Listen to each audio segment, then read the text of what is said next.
a finish. It could not be closer. It's absolutely insane. 2 seconds between Value and Alpha Plus. Phenomenal win here. What a thrilling finish. 3, 2, 1. Are they going to have enough momentum to just get round? What a mark rounding. 10.52s on this spreader leg is insane.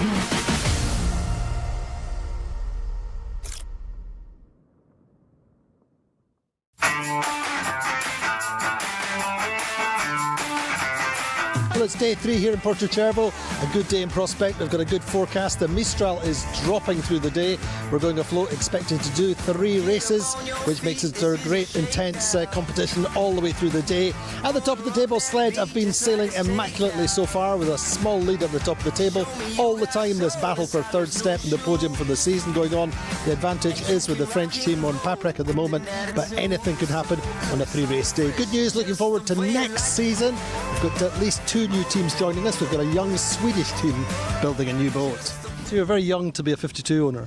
Yeah, probably the youngest one in the fleet. But it's going to be fun. It's going to be super good. And we're going to compete against really good competition out there with years of experience. But I think we're going to do it well. What have you learned being here in Porto Cervo, this regatta? Oh, so much. I mean, I've seen a few races over this season, and obviously the most windy race now. It was a super fun day out on the water, even though I was in a rib. But it goes up and down. Sometimes windy, sometimes really light wind. But this day was really good. What stage is your project at the moment? Currently the skin of the mold is being laid, and the CNC of the deck has been completed.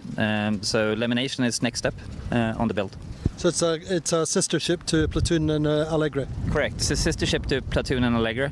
Some small modifications, total different deck layout, and some changes to the hull as well. But yeah, it's based on that hull. What was the appeal of coming to the 52 Super Series? When did you make your decision that you wanted to do this?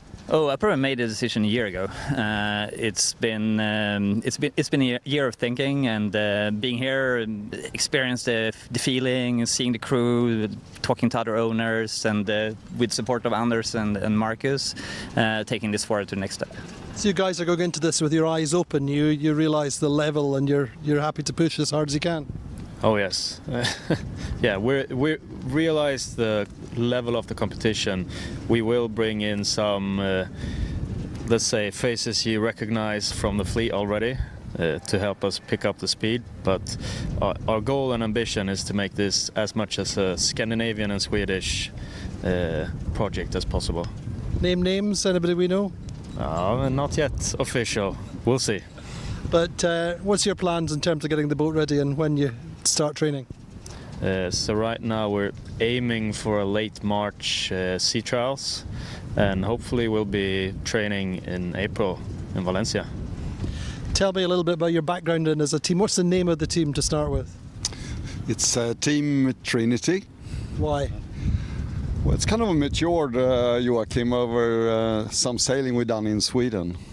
So we have been offshore sailing in Sweden with a modified Melges IC37 for a year now. That boat goes under the name Trinity. So we thought carrying that forward. We made a brand in Sweden, and we're going to continue making a brand out in the Meds as well. What's your background then as a team? What have you done in the past? I've been involved in 18-foot skiff sailing for many years, and skipper in Volvo Ocean Race with Ericsson.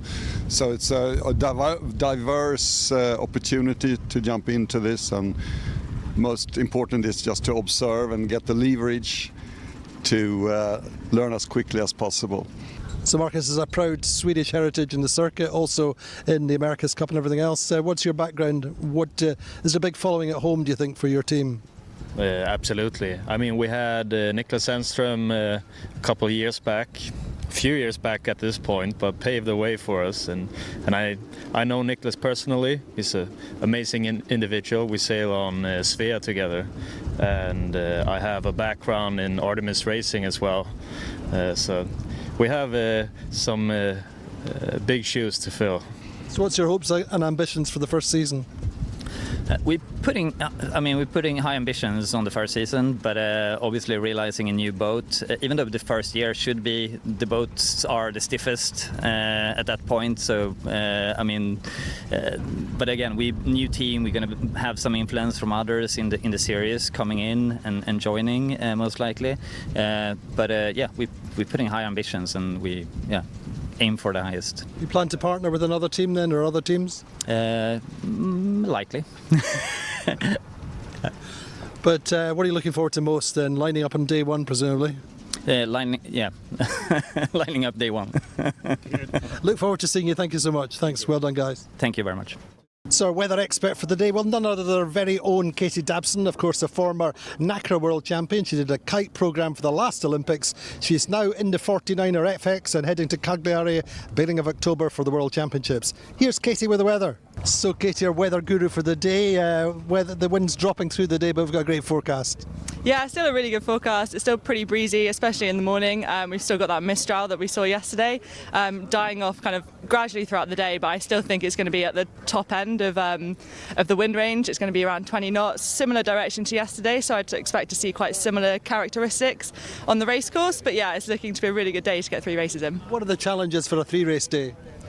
I think kind of fatigue is the main one that you probably think of. They're long races, and especially if it's a big breeze forecast, it's super physical on those boats, and you kind of have to be switched on the whole time, because I'm expecting there to be kind of sea state, and yeah, as I said, it's going to be really physical. Would be my main thing, the main challenge I think for the day. How are you feeling for the day? I am feeling great. I need to take my seasickness tablets. That's the priority right now. But yeah, I'm looking forward to it. I think there's going to be quite a lot of action. Yeah, looking forward to it.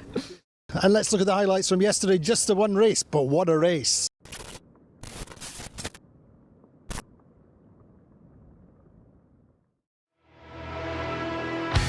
Day 2 here in Sardinia. Big winds in forecast for the afternoon, so we're going racing early, and it should be great.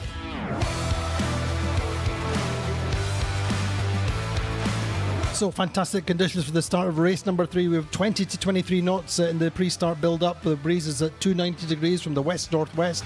Off the left-hand end of the line, it's Platoon, Sled, Gladiator, all super close. Drag race, upwind, but round the top mark, it's Allegra leading from Sled, Platoon in third, Vayu and American Magic all overlap. Down the first run, there's a big gain to American Magic, which goes out to the left side, finds more breeze. So at the leeward gate, it's Allegra leading, American Magic having made that gain, getting around in second, Sled are third, Platoon Aviation are set up for fourth, but then lose the kite into the water. It takes them a long time to get it recovered, and they lose many places. Down the final run, it's all on. A big lead to Sled, Allegra and American Magic just lose the rudder momentarily. A small broach to get back under control, but through the finish line, it's a win to Sled, American Magic at second, third are Allegra, and fourth Paprec. Just one race today, 3 races sailed. At the top of the table, it's Sled on 7 points, second Allegra on 12 points, Paprec and Phoenix both on 15 points and third and fourth, Platoon Aviation now in fifth on 18.5 points, and sixth American Magic, Quantum Racing on 20 points. They're still the circuit leaders though on 151 points, second are Sled on 179 points, Paprec solid in third now on 214.5 points, fourth are Alcedo on 220 and 225.5 for Platoon Aviation.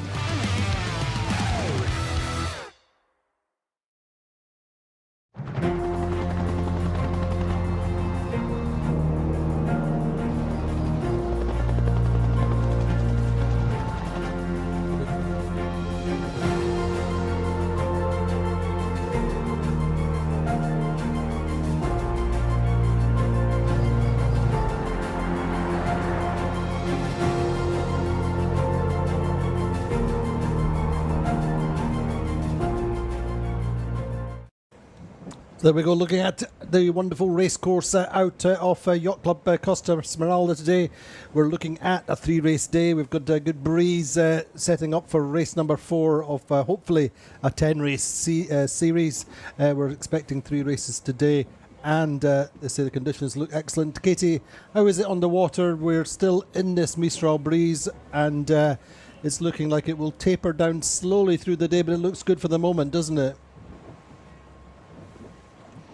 It is absolutely glam out here, actually. It is, yeah, we've still got that Mistral breeze in. It's pretty breezy. It's kind of 20 knots, gusts of up to 24 at the moment. So really top end of kind of the wind limit of what we can race in out here. But yeah, it's looking manageable but exciting racing. And we've got some still got a bit of sea state out here, pretty choppy, really challenging conditions.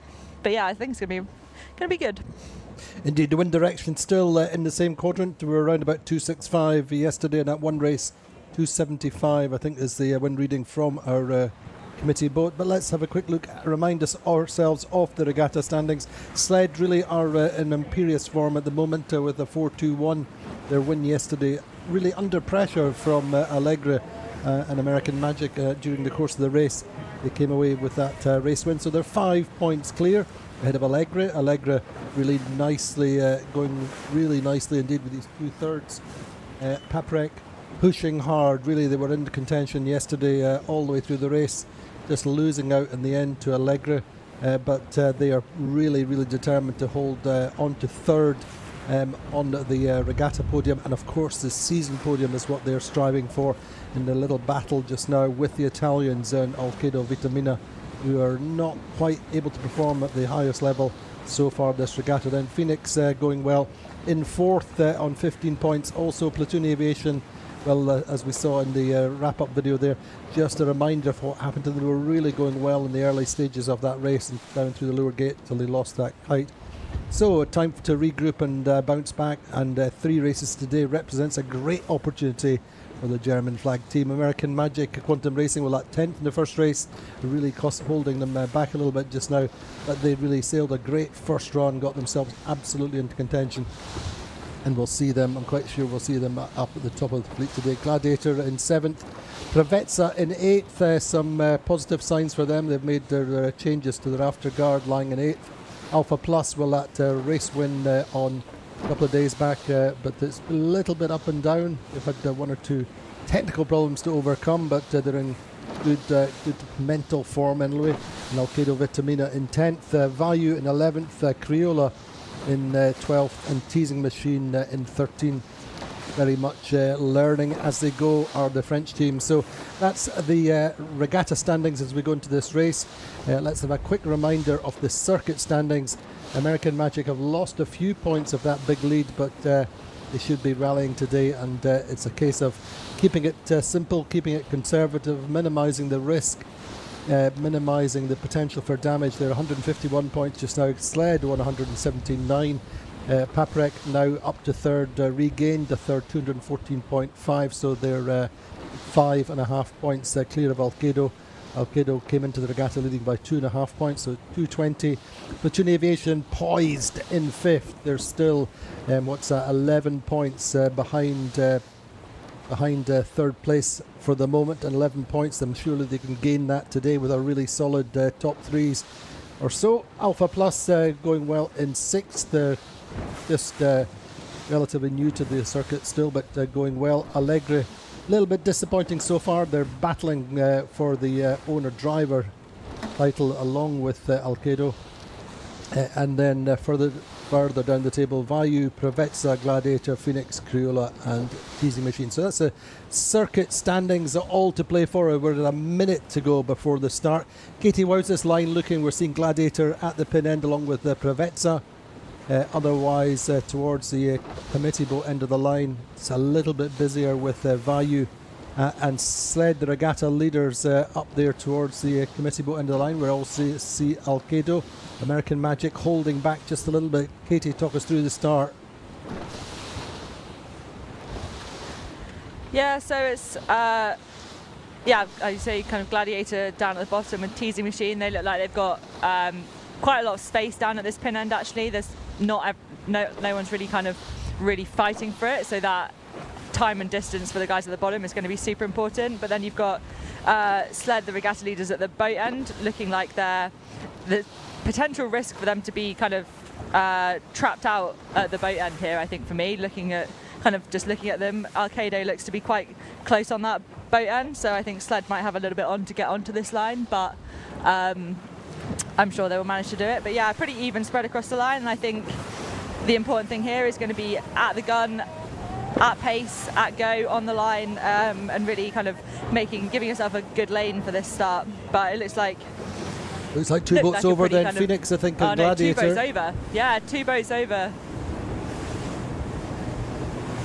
Yeah, that's a really tricky start for those guys, especially for Gladiator down at that pin. I think they had the space to be able to kind of hold back, but yeah, tricky for them. But Sled had a really nice start at that boat, and after me saying they were going to be pinned out, they have really punched out on the fleet, and they're looking really good for me.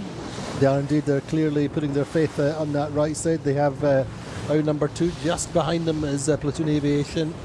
Solid start for Platoon Aviation. In the meantime, the early lead as far as the tracking goes is with the boats down to the pin end of the line. That was really tough for Gladiator and also Phoenix. Phoenix just bow forward on the that part of the fleet. As Katie said, for Gladiator really was all about time and distance. They just pulled the pin a little bit too early. They have to go back, and it's going to be a long race for the British team, last year's world champions. Sled holding a good lane to weather off the fleet. Just watching as the boats to windward start to peel off. We're seeing Criolla going out to the right at the moment, along with Alcedo. Sled really have a nice lane out there, Katie. They've got lots of real estate to leeward. They've got lots of space to just do their own thing. Yeah, they did a really nice job of kind of punching off that start line with pace and kind of getting a bit of a jump on the boats around them. And we know that based off of yesterday, they have really good speed upwind in these conditions. So I think they're looking pretty nice to me right now. Just watching the boats which are continuing out to that right side. There's Alcedo and Criolla. It's going to be interesting to watch whether Platoon Aviation can live in that lane where they are, with American Magic just below them, Sled above them. And then in our foreground there we have Teasing Machine, I think, and Preveza too, in a reasonable position where they are. Big recovery phase for Phoenix, being over the line, just pushed a little bit too hard on the gun. And Platoon Aviation just struggling there in that little nasty little sandwich where they are just starting to be affected by, I think, American Magic just sailing a high mode and squeezing up to them.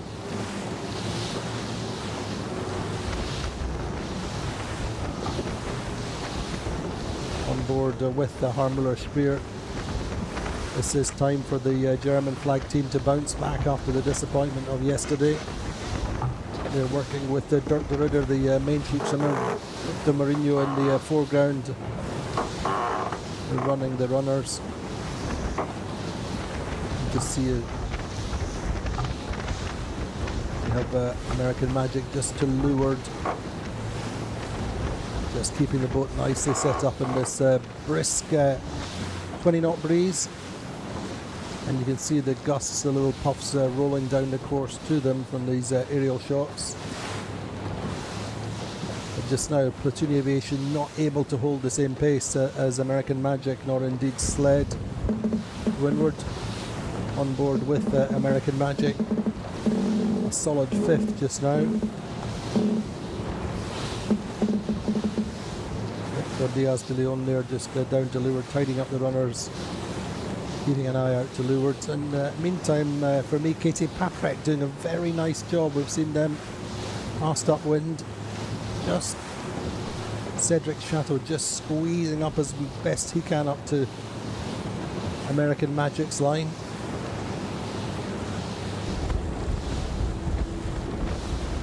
Yeah, they found a really nice mode up here actually. You can kind of see on the tracking all 4 of those boats, Paprec, American Magic, Platoon and Sled, all kind of slightly converging together a little bit. Paprec and American Magic both kind of going for the higher mode, Sled going for a little bit of the lower mode, and Platoon just almost being kind of Spat out. just slipping out the back. I mean, if you didn't want to be stuck between, if there's two boats you didn't want to be stuck in between on this race course in these conditions, I'd argue it'd be American Magic and Sled.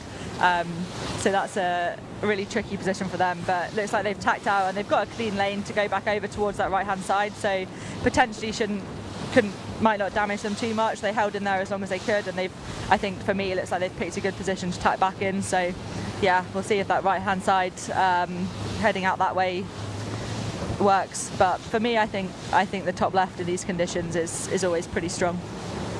Just look at the geometry of the course and certainly in the tracker. I think the tracker might be just slightly off square. As you can see, the boat's now coming out above the ley line, so we'll watch and see how that goes. But Alpha Plus going well just now. I think on that ley line point, we saw it yesterday, because I remember I kind of made a comment on the fact that they looked like they were above that the ley line on the tracking, and actually on the first lap of the race yesterday, the majority of the boats did tack back over the ley line on port, and that was really it kind of lost them quite a lot of ground. So it looks like they might be potentially holding each other out past this port ley line, and that's a really tricky position to come back in. I don't think you want to be over ley line in this stuff, because the boats all just end up converging together, and yeah, you end up kind of super close to the boats around you, which makes that tack onto the starboard ley line really tricky. And the rounding, and of course everybody converges on the protector mark as well. So you remember that race where we saw Sled and Allegra just converging. It was Allegra who got the ley line slightly better than Sled in that particular race. Sled to just duck round and lose half a boat length around the spacer mark. Certainly in terms of the geometry, the layout of the course, very, very similar to what we've seen so far, in a very similar breeze. Sled really doing their own thing. I think they're just staying a little bit conservative, not wanting to get too involved in the action, knowing that they certainly have a good pace all the way down the track, but at the moment just allured off American Magic.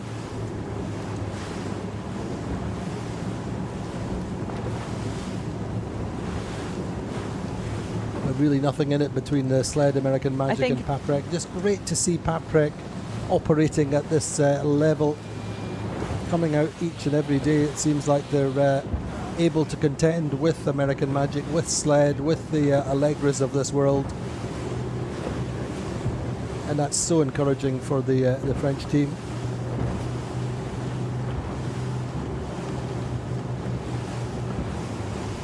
In the end, I'm actually quite liking the position of Platoon Aviation. I think Platoon right now are in the position that Allegre was in yesterday. They are kind of tacking below that ley line, and the boats above them that carried on further on up to port, to me look like they're potentially slightly over the ley line for that protector mark, and I think that's going to really open the door for Platoon. So I think watching kind of how I'd kind of maybe be expecting them to round kind of maybe first, second, third, somewhere in that, especially because they'll be on starboard when they're coming back, so potentially you might get the leader of that left-hand bunch coming inside them, but I don't think all of those boats are going to manage to get inside them at this top mark. No, for sure, it's going to be action stations at that top mark. And again, as we've said, there's some teams that really want to be low risk at the moment. Sled, they want to win this regatta, but it would be too easy to just get into a stramash at the top mark, end up taking turns. So I think they're being relatively conservative. Again, they know they have good speed if they keep it simple and stay out of trouble. As you said, Katie, it's interesting. Let's watch Platoon Aviation, who will end up with the power of the right, with starboard tack advantage earlier, which is a little bit unusual.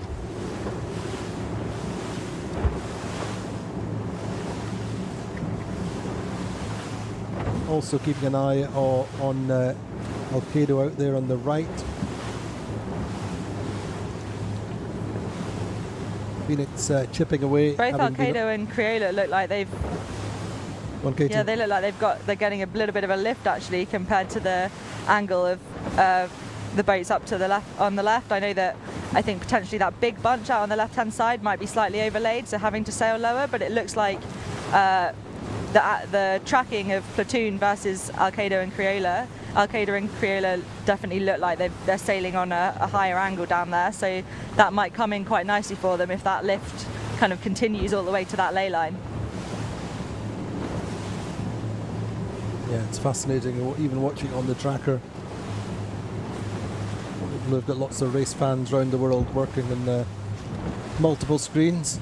Quick hello to James Line, the Uber coach, the super coach for American Magic and the Quantum teams, is having to work from home, coaching a virtual coach. He's got I think he's got 3 screens operating full data capacity at the moment, but he is performing his normal coaching duties for the Quantum teams for American Magic, for the Value Alpha Plus and Gladiator.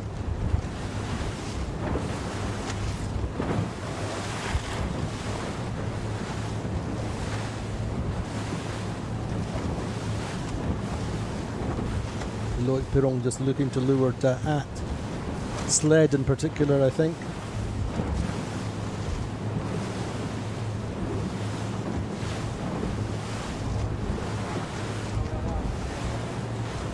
As I said, Alcedo actually making a small gain out on that right side.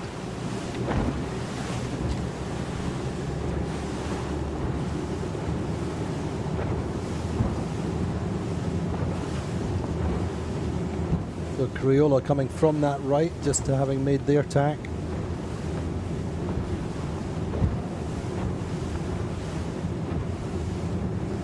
Credited with the lead at the moment. It's going to be all about how they come in on this ley line on starboard.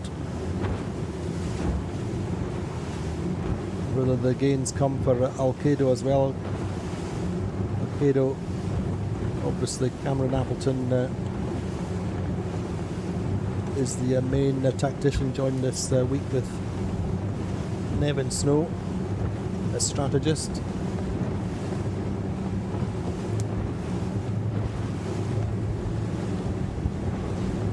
But for sure this is going to be a very, very tight windward mark rounding in any circumstance. I think the preference would be to be on starboard early. Maybe close between the Platoon and Alcedo.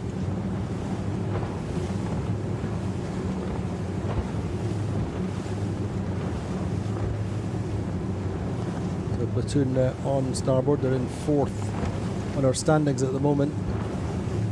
Setting up a few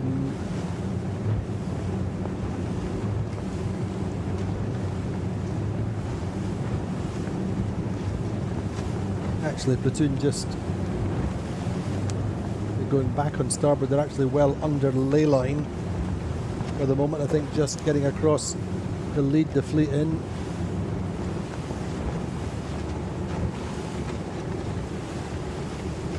But looking good for Criolla and Vitamina. Alcedo.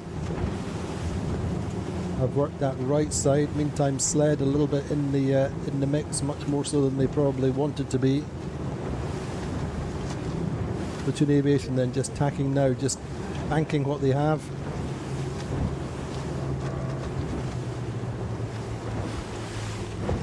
But credit to Criolla and Alcedo Vitamina. Worked that right all the way from the get-go. Sled just to leeward there of Platoon Aviation.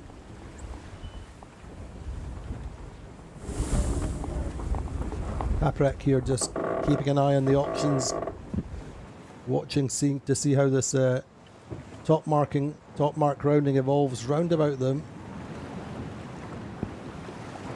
Great conditions though, still 20-21 knots probably as we approach this mark. Criolla looking good. Brazilian team have had a little bit of a up and down regatta so far in 12th, 5th and 11th and a 13th. But they have stacks of talent on board. They've been doing a lot of sailing through the course of this summer.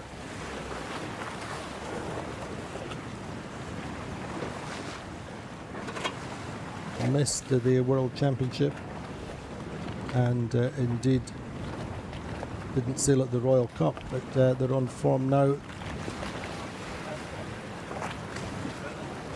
And Alcedo taking the battle for third to Paprec. American Magic a little bit further out the back there, getting tied up with the Paprec. But Katie, things looking good for the Brazilian team on Criolla. They sailed a really nice upwind here actually. I think they got that nice left-hand shift on port, which potentially the boats above them didn't get, and then they really chose their moment to tack back, cross the fleet and bank that gain and lead the rest of the fleet back into this windward mark. So yeah, I mean I can't fault their decision making and their strategy on this upwind. But now, yeah, just rounding the windward mark now with quite a gap behind them actually. Yeah, really well sailed by them, and then Alcedo will be coming in second. So both those boats out on the right hand side, which I mean I didn't call that, I'd called the left hand side. So yeah, they managed to find something out on that right hand side and really made it work for them. So yeah, Criolla, Alcedo, and then followed by Platoon, who was the first boat to tack out of that big bunch on the left hand side. They got spat out by American Magic and Sled, and actually that working in their favour, because yeah, American Magic, who were with them, quite deep in the fleet right now. Did there go Platoon Aviation round the top mark in third, Sled in fourth, Pravetsa in fifth, Sled up coming round in fourth, but really a nice rounding for them. Paprec in tight on the mark, and then Allegra in seventh, Vayu in eighth, and there we see Criolla then, nice kite hoist for them, and leading away with Alcedo behind. Straight set for all the boats so far.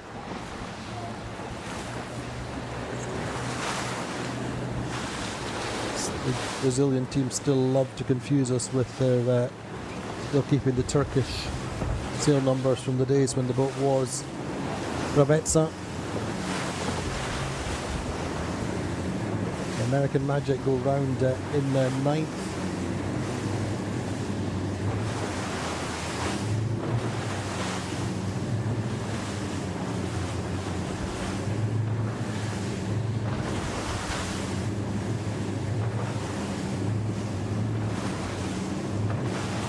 Phoenix and Gladiator, the two teams who are over the start line early, back in the 12th and 13th. But what fantastic conditions, beautiful light. This Mistral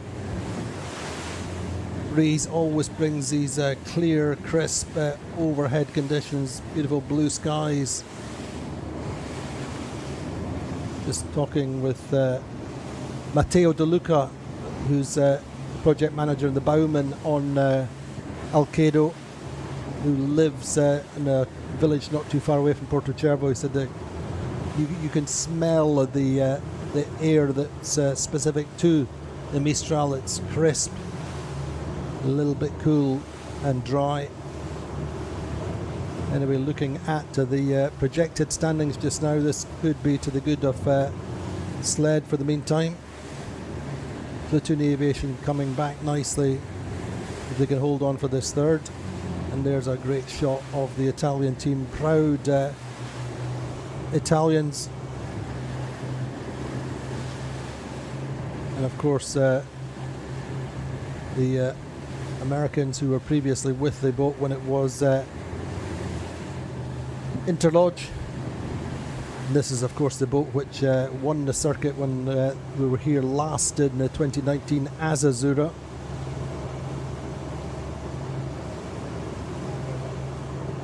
So jibing now. Katie, what's your thoughts on this downwind? It's there's lots of streaks, lots of puffs, lots of gusts coming downwind. Criolla holding out nicely. Alcedo staying right.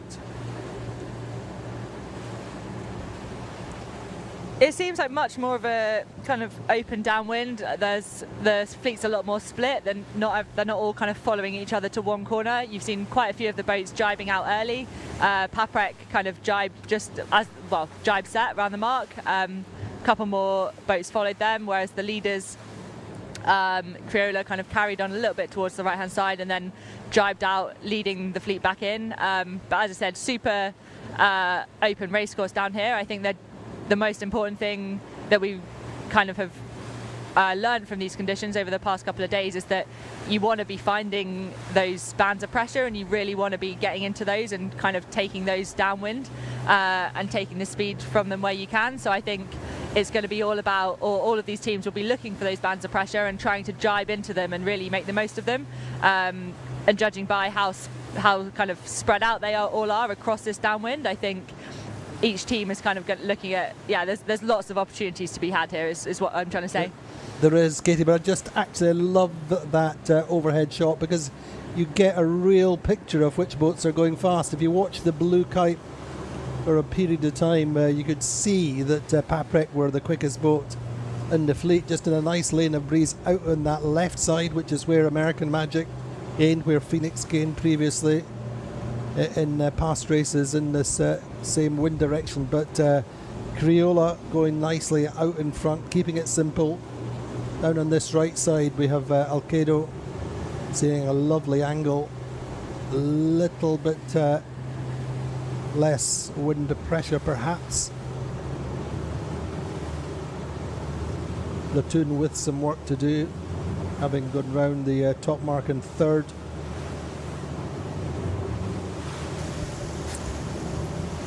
Yeah, that left-hand side's actually been, as you're saying, been really strong for the last couple of days. We've seen, American Magic, Phoenix going out to that left-hand side and really finding a band of pressure to come back in. I think if a team is wanting to attack on this downwind and is really wanting to gain places, then that kind of seems to be the move. And just watching Paprec's numbers out on that left-hand side, I mean, they were hitting up to 19 knots on this downwind. I mean, Vayu now hitting 20 knots. So there's definitely breeze out on that left-hand side. It's just whether it's a bit more even than on the previous days where that left was really strong. But Paprec now coming back across on starboard with the right of way. So yeah, we'll see where they come back into the fleet. But to me, they were definitely looking pretty quick out on that left-hand side.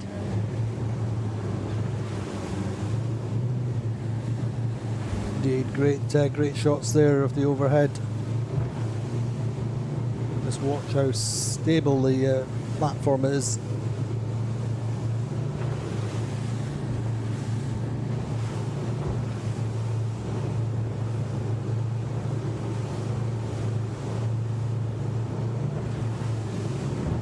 But Criolla finding their way down this run very, very nicely indeed. Still think they've got a gain here to Alcedo. Maybe just in this second half of the run, but sled going well out on the left as well. They've got probably a slightly better angle than Paprec.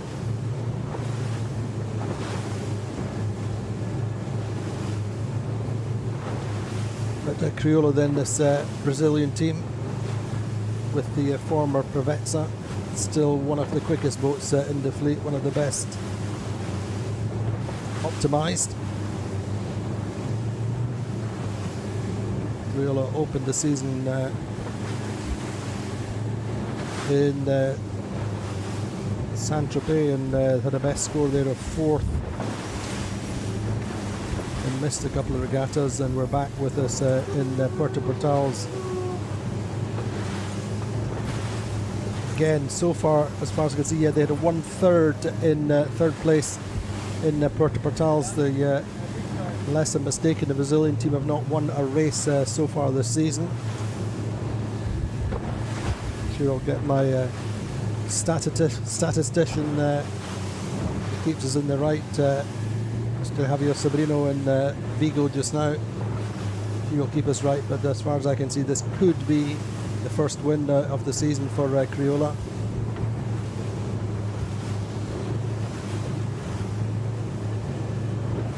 working really hard as they approach the leeward gate, just trying to get a nice, simple,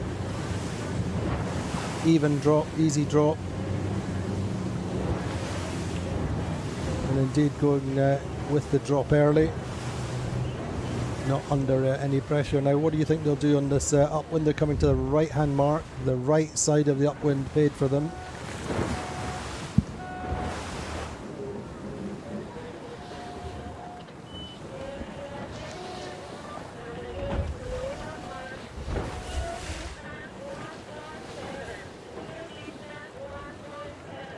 So Maria shortened up this leg. Yeah, go on, Katie.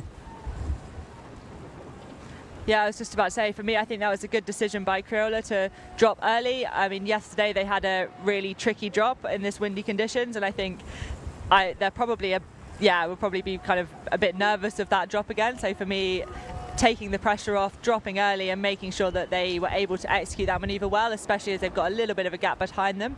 I think that was a really good decision by them, and heading out now towards that right-hand side, which paid for them upwind. I think they're going to be looking at the numbers, and I still wouldn't write off the left-hand side. I mean, all of the kind of the land feature on this race course and in this direction, the left-hand side you would assume would be paying, but clearly it's a little bit more open on that first upwind. So I think I would be looking for those opportunities and looking at what wind I'm in now and really using any shifts to my advantage. Indeed, looking at the boats round about you. But Criolla leading up to the right. I quite liked the way Paprec came round it, marking the angle they had, but maybe not quite as much now. Certainly seemed to be, just in terms of her overhead shot, seemed to be a little bit more wind pressure on that left side as the leaders rounded. But let's watch and see. It's super dynamic race, changing all the time. The great thing for our battle for third step in the podium for the season, Alcedo and Vitamina and Paprec second and third just now.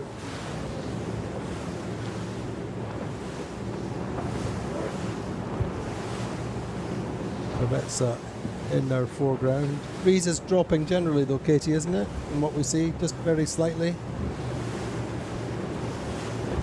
Yeah, I think it's still pretty breeze on here, and the sea state is still pretty choppy, but it is definitely becoming more and more manageable, slightly dropping off at maybe 1 or 2 knots, which is what we kind of expected it to see. So yeah, I'm not surprised by that. But that's going to be one of the tests of the day, really, isn't it? Just changing gears, changing setups as the breeze diminishes through the day. You'd imagine that it'll happen progressively.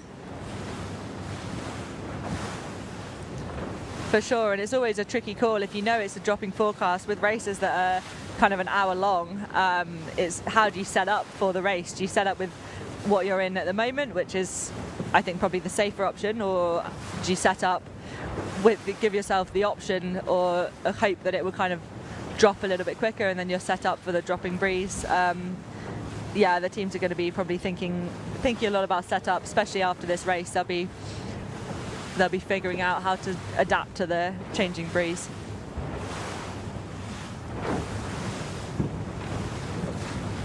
But it's interesting, I think. Let's wait and see. But for sure, just as I said, at that leeward gate, I felt that Paprec came around the leeward gate with a bit more pressure, and in the end, in lifted pressure.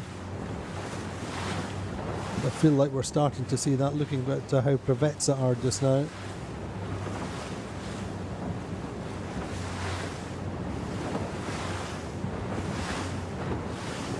So the projected standings changing all the time, but Sled 4 or 5 points clear, still at the top of the table. Paprec in second, Allegra third.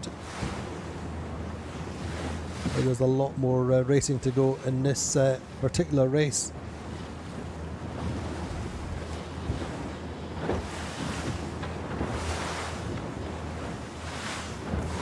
But I feel like this race is compacting up slightly.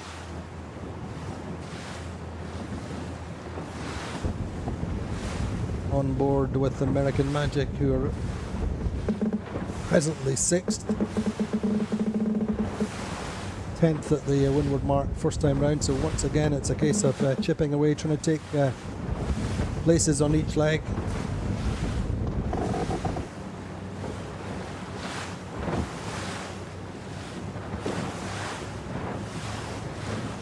Certainly Alcedo have closed up to Friola a little bit. Brazilians under pressure, do you feel, Katie? For sure, it looks like they've lost a little bit out of these leeward marks. It looks like, yeah, Alcedo's really closed the gap and now left Criolla with kind of a little bit pinned now by them. I don't think it's not going to be an easy decision whether to tack back.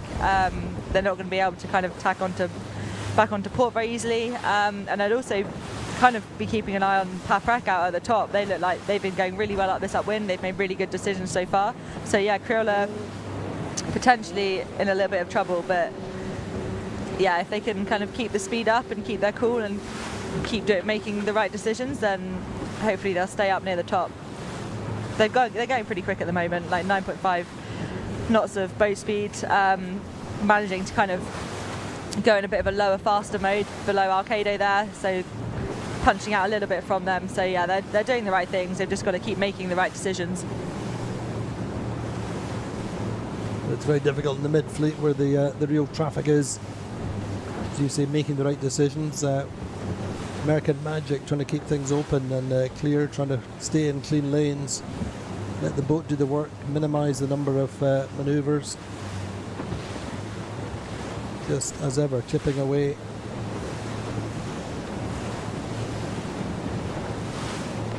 But and they are the past masters of that. We've seen that over the course of the season.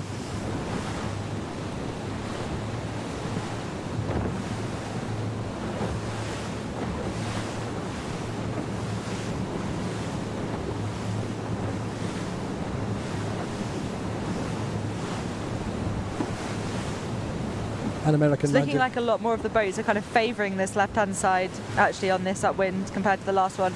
The first third of the beat, there was a lot of tacking and vying for positions and trying to find a lane, but it looks like quite a lot of the fleet are heading out to this left-hand side, and I think based on the last upwind, I think it's all going to be on the point at which you choose to tack back onto port. I probably wouldn't be going right to the ley line in this. That seems quite high risk. The breeze doesn't seem that settled. There seems to be some shifts in it, and I don't think that left-hand gain is as strong right now. But yeah, picking that lane back across, picking the right shift to tack in, I think is going to be really important. It's interesting watching that little duel between Regatta and American Magic. Regatta certainly close to American Magic on their tack. American Magic are responding immediately and tacking back.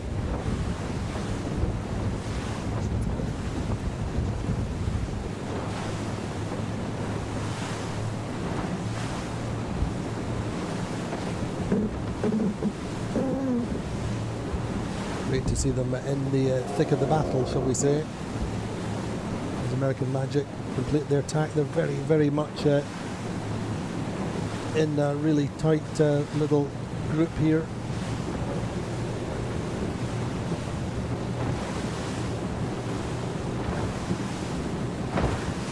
So many teams, so many sailors have great memories of Porto Cervo, of past glories, past victories, past successes. I'm sure that helps inspire and motivate the teams a little bit more. Sled certainly having to fight hard. They won the regatta in 2019 when we were last here. Still leading this regatta. Then, as I've said a few times before, Preveza have Santi Lange on board the boat now as a strategist. He won the 52 Super Series here as tactician on Azzurra at the time. So he has the memories of that success.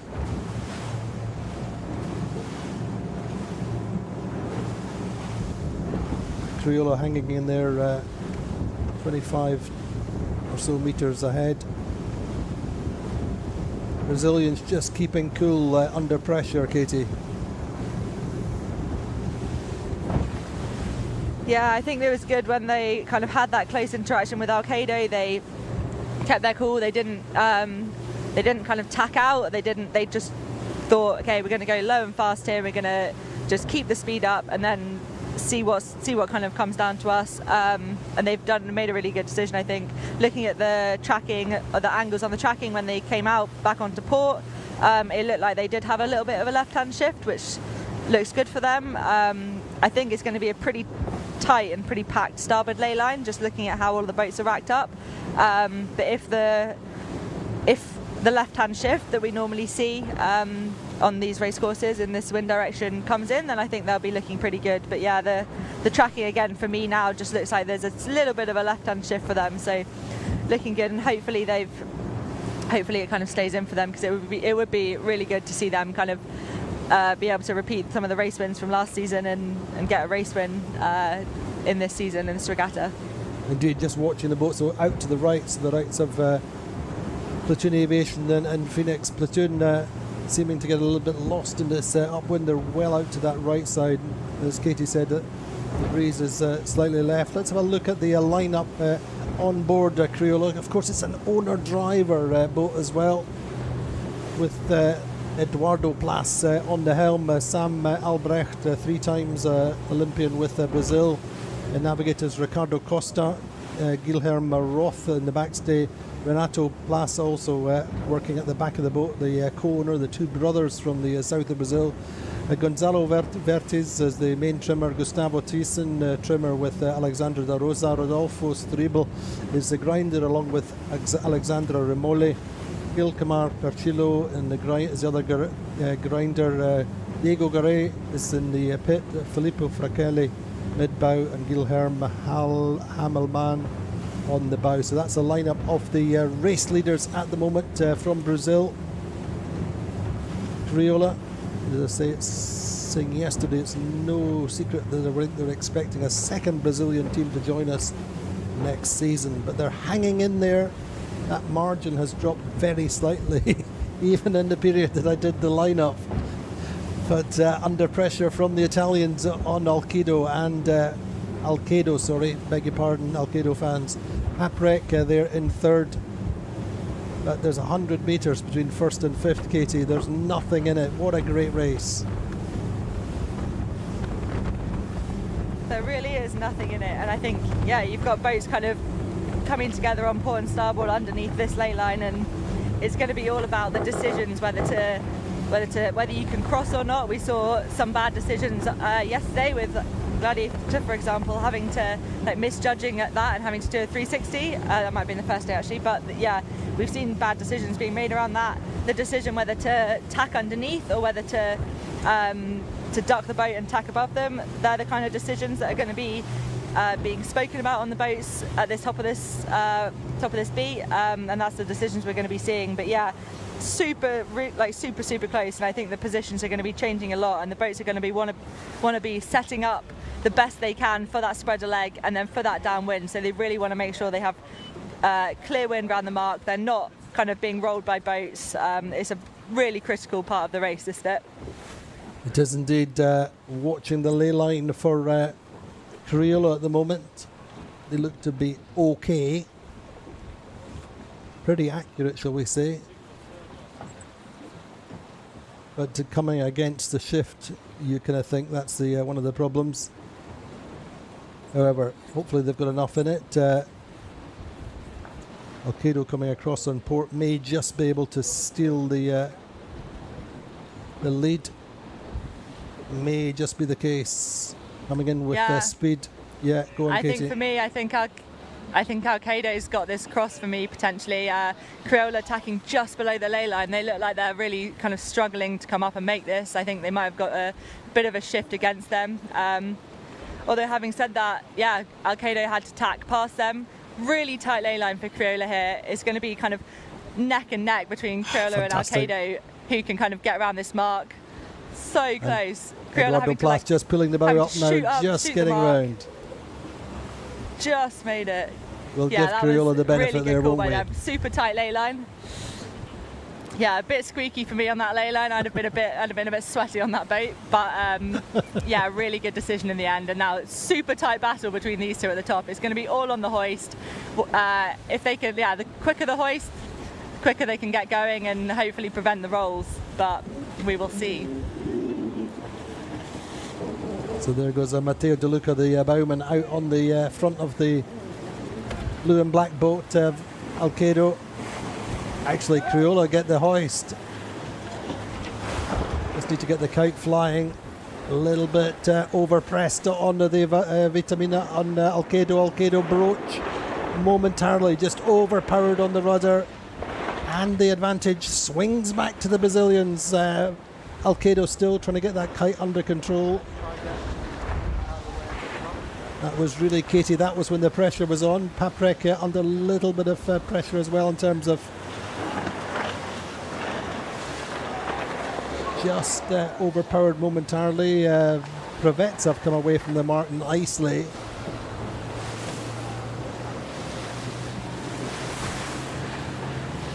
Interesting, isn't it? Yeah, what we saw with Alcedo, that's always the risk of. Yeah, it's always the risk of being kind of. Being above someone on that spreader mark, having to hoist above someone, you're forced into a high hoist. You have no option to go low for the hoist. And when it's breezy conditions like this, that makes it really tricky because the boat's going to be powering up. It's going to be fighting against you, and you have no options to kind of depower it and deload it because you can't bear away into the boat below you. And that's, I think, why Alcedo ended up broaching there, because they just had too much power. The rudders ended up like spinning out and they lost control. But again, nice recovery. I think they've opened the door a bit for Paprec behind them, and we know that Paprec are really strong in kind of downwind in these conditions and just downwind in general. So open the door, but good recovery. Great recovery, and I just love this battle between the owner drivers and the problems I think there with Vayu just having a tight wrap. They're getting that out. Meantime, Platoon Aviation escape just below them. But I say it was such a great battle at the front of the fleet between the owner drivers and the pro drivers.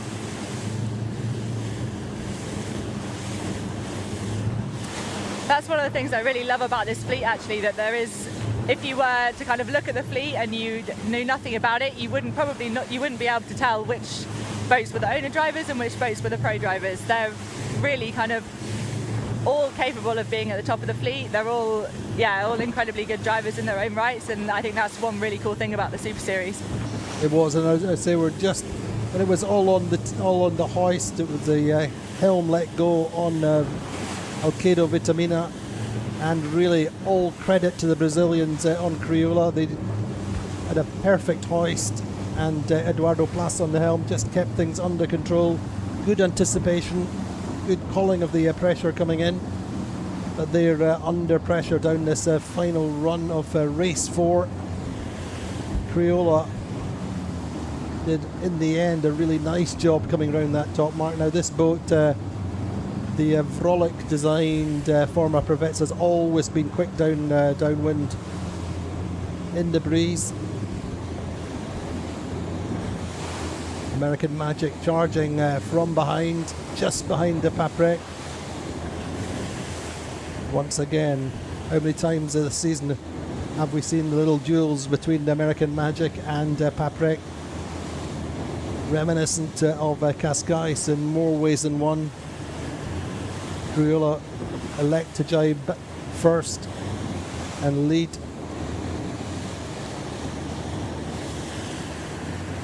Paprec charging down there. Charging onto the Paprec, onto the Italian team. American Magic jibe, Katie, go on. Two different modes here on this downwind by Paprec and American Magic. Paprec opting to try and go the lower mode to get inside the boats in front, and American Magic going a bit higher and faster with about a knot more boat speed generally. But Paprec starting off with a low mode and now coming back up now that they've managed to get inside of Alcedo.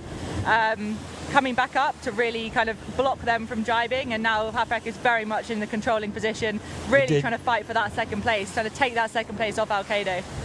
Beautiful work, really, just using the quarter wave of Alcedo while they could, and then jibing onto a wave to keep the forward momentum when normally they'd start to get sucked into the breeze of the dirty air of Alcedo. And the advantage now is with Paprec with the boat, so out to that left side, looking at American Magic flying. Paprec got a good angle. Wondering why we're going to see Preveza coming back from that left side. And Criolla and American Magic will still have an extra jibe to do, I think. Sled in 5th. Let's have a quick look in the next few moments at the projected regatta standings when we get a second. But a great head-to-head battle between our two protagonists and there we go. It's going to be still a 5 or 6 point lead to Sled, much as it was going onto the water. But the second place just now is with Paprec and Allegra in 3rd, Phoenix 4th, American Magic in 5th. Alcedo Vitamina moving up the table. But I'm loving, actually, American Magic have gone down this run beautifully, chasing Alcedo, chasing Criolla. And in the end, Katie, I don't think that that run going out to the left has done any favours to Preveza.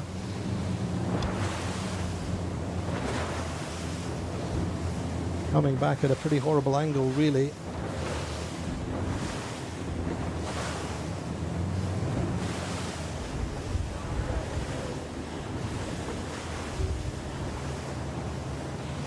Boat speeds, well, American Magic have been among the quickest, but Katie, Paprec consistently the quickest down this run. They have something special, haven't they? They really do. They are kind of just downwind wizards, really. They're incredibly good at the downwinds. They're really good at surfing the waves. You can really see they're sailing the boat. They're able to choose their modes. They're able to go lower when they need it. Oh, just 2 seconds. It looks like Sled's dropped the kite for some reason, potentially doing a penalty turn, or not great for the regatta leader Sled there. Looks like they're doing a penalty turn. That's so costly on the downwinds, having to drop your kite. Oh, I think that's going to be really punishing. I think they're going to end up right at the back of the fleet now, but yeah, really tricky. But Paprec coming in really nicely towards this finish line. It's going to be so close between them and Criolla, who's now tacked back onto starboard. There's literally nothing in it from what I can see down here. Anyway, the finish line's in sight, certainly for the French team with the blue kite. And actually, in fact, it's going to be a win for the French team. The Italians might get second. The Criolla have lost out indeed. The contenders for third step on the podium for the season are coming through in first and second. All credit to the French. Allez les Bleus. And the Italians coming through for second. Brazilians are getting third, and American Magic coming away with a well earned fourth. Considering they were 10th round the top mark, that is the hallmarks of a champion. Though I'm not so sure they'd be so happy with having to work quite as hard for the points and the places. Great recovery as well there to Phoenix. Phoenix coming through nicely, considering they were well back. And there we see Allegra coming through just on the heels of Phoenix. Then Preveza were really up there coming down that last run, went out to the left and really actually lost out quite badly. But really, I think, Katie, all the way around that course, the French had it nailed. I don't think they really put a foot wrong. And it's so good to see them and I kind of on form. In the trickier conditions, I really wouldn't expect them to, especially when there's any sort of sea state, big breeze and sea state. I think one of the defining characteristics of their team is just that they are they are really good when it gets tricky, and as soon as other teams maybe start to struggle in the sea state, in the wind, they are really slick with their manoeuvres. They're really good at sailing the boat and really getting the most out of the boat. Not sure what happened with Sled there, but Sled having a disastrous final run, losing I think 8 places, just getting through the finish line ahead of Alpha Plus. So 11th for Sled, 12th for Alpha Plus, and Teasing Machine still in the 13th. So hopefully we'll find out exactly what happened with the Sled team, but that's going to really affect their chances of holding the regatta lead after that race. Surely they'll have lost out, and I think we'll probably be seeing Patrick leading the regatta. We'll get the points in the next few minutes, but I think in the end of the battle between Paprec and Alcedo, doing both teams, the power of good, and again, great credit to American Magic, 10th around the top mark. Really got a little bit lost on the first upwind, the wrong side of the shift, and certainly the approach was not what they wanted, but 10th up to 4th, and also great credit to Tom Slingsby and the team on the Phoenix.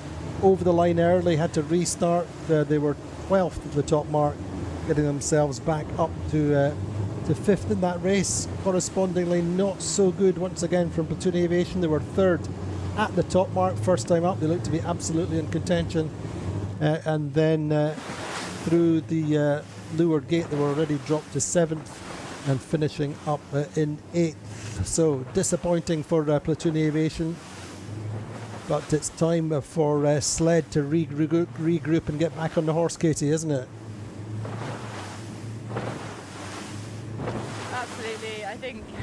Yeah, I mean they had pace in that race. They kind of had good moments and bad moments. I think that 360 or the penalty would have been, that was a really unfortunate one. I think they need to kind of regroup, move past it, reset, and treat this next race as a completely new race, and just try and almost forget about that race and not let that really set the tone for the day.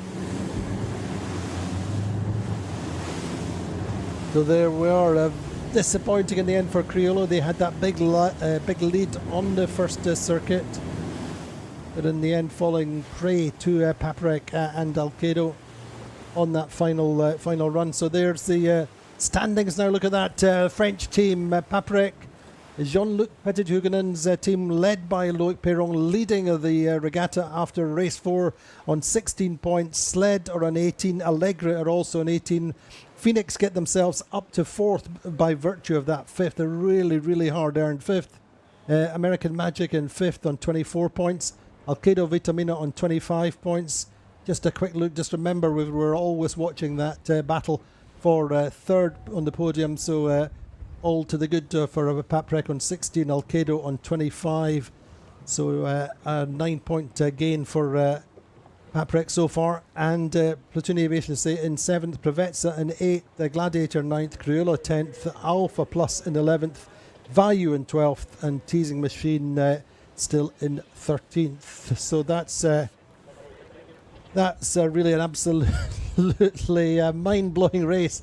All in all, totally exhausting. We've still got 2 more of them to come, and there's the circuit standings just now with American Magic on 155, Sled on 190, Paprec moving clear in 3rd on 215.5, Alcedo Vitamina on 222 in 4th, Platoon Aviation dropping away actually 233.5. They really need to push over the next couple of races if they're going to be contenders for 3rd. Allegre in 6th, Alpha Plus 7th, still in a battle with Allegre.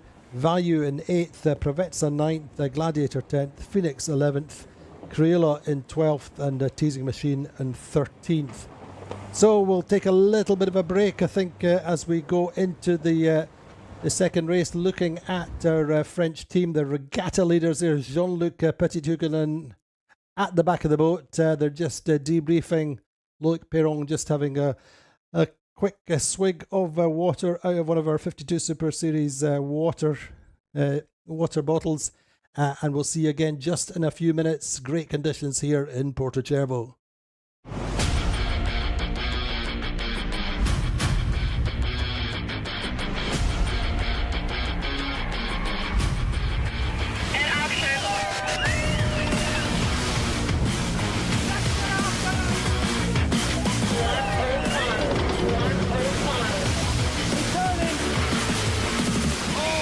A finish, it could not be closer. It's absolutely insane. 2 seconds within value in Alpha Plus. Phenomenal win here. What a thrilling finish. 3, 2, 1. Are they going to have enough momentum to just get round? What a mark rounding. 10.52s on this spreader leg is insane.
feeling about the colors lighting up your eyes. Take me home, take me to the sky. I got a good feeling.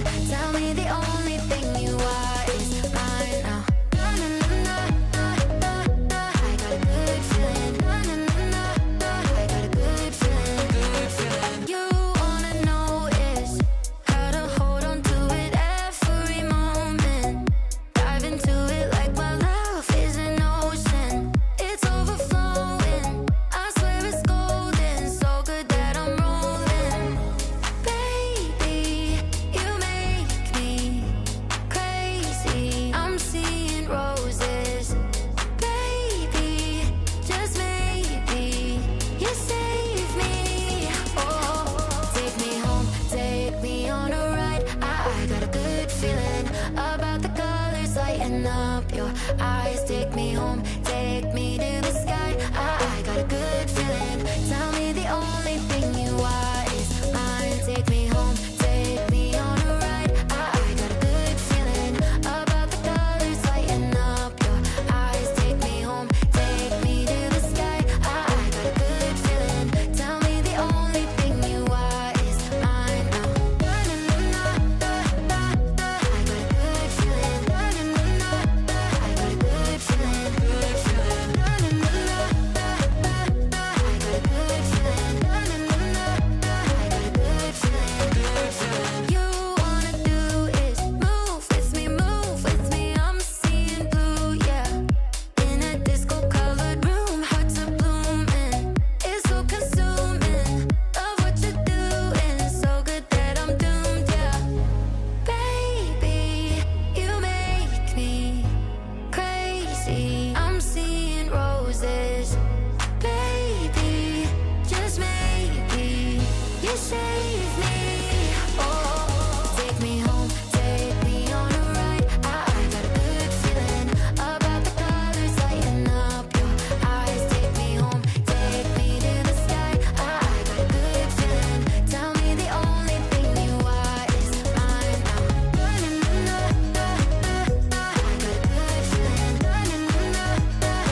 musical. In the club you scream. God like gaze, you're so beautiful, but you're not for me. I can't sleep lately, I'm just trying to find peace. Classic melodies, I just wanna be free. I'm sorry, darling, I can't breathe. There's no room for us, there's no room for us. I said, darling, can you see? There's no room for us, there's no room. Now our lives are changing, promises keep slipping, and I'm always you. It wasn't you, it wasn't you. Now our lives are changing, promises keep slipping, and I'm always you. It wasn't you, it wasn't you.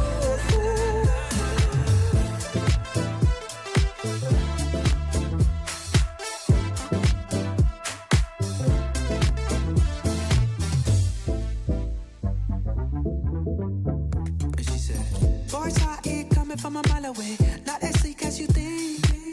DMs early in the AMs, I'm not Becky from the street. All this time, baby, our love was so deep. You can't sleep lately, but what about me? I'm sorry, darling, I can't breathe. There's no room for us, there's no room for us. I said, darling, can you see? There's no room for us, there's no room. Now our lives are changing, promises keep slipping, and I'm always you. It wasn't you, it wasn't you. Now our lives are changing, promises keep slipping, and I'm always you. It wasn't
put it in a song. Every time you make that bass, like crawling to a damaged space, out of sync and out of tune, that frequency I can't undo.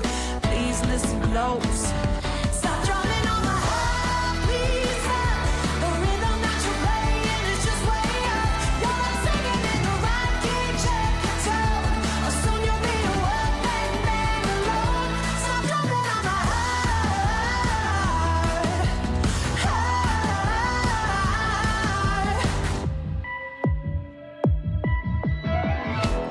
Why you look surprised when we've done this all before? I'm not sure the highs really make up for the lows. When words don't work and I get hurt, somehow I feel like I'm the worst. Manipulation overload, but babe, this time I'll steal the show. Please listen close. Stop drumming on my heart, please stop. The rhythm that you're playing is just way up. You're not singing in the right key, check your tone, or soon you'll be a one-man band alone. Stop drumming on my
finish. It could not be closer. It's absolutely insane.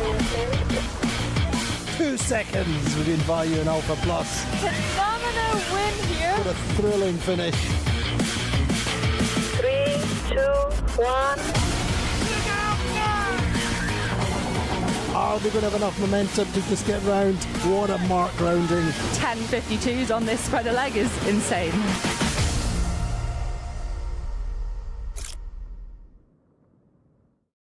Welcome back then. That great race win for Paprec, taking the French team to the top of the regatta standings. Sled, unfortunately, getting a penalty on that final run, dropping themselves down to 11th and losing the regatta lead to the French team. And of course, the French led by the enigmatic Loic Perron. I don't think there's a sailor in this fleet who's achieved more over a lifetime in sailing. And we caught up with Loic, and as ever, we put the hot question whether he still loves the America's Cup. Remember, he sailed with Alinghi before in the America's Cup, and he's a foiling expert, an ace in his own right, raced him off. But this is Loic's view on world sailing at the moment, the battle between the foiling boats and what he's loving just now, the TP52s. This is Loic. So look, you've done foiling racing, you've done lots of this kind of monohull racing. What's your preferences? What do you think? I love everywhere of sailing, hopefully. But the funny thing is that speed is not the only answer to the pleasure of sailing. The size of the boat doesn't mean neither. I mean, the size of your ears have no related to the way you are hearing, you know? Even if you have big ones, you could be, yeah, like you. Maybe you can hear nothing. What I mean is that... Sorry? I say... Sorry. And then that's especially a comment I had on the Cup, on the America's Cup, which is now with the fastest boats, or not far. That's a duel, as we know, and a duel was interesting by the time they were fighting with swords.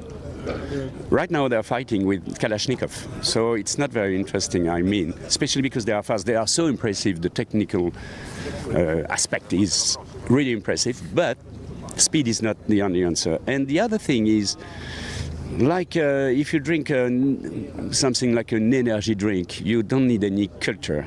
You just have a shot, just a shot of something. The Cup, the America's Cup, was more Lipton than Red Bull. That's what I mean. A tea, you need a bit of culture. You need a bit of time to infuse it in your cup. You need a bit of to appreciate the time, to appreciate the fact that it's a bit too hot sometimes. And that's what happened in the world today. Everything happens very fast, and you eat.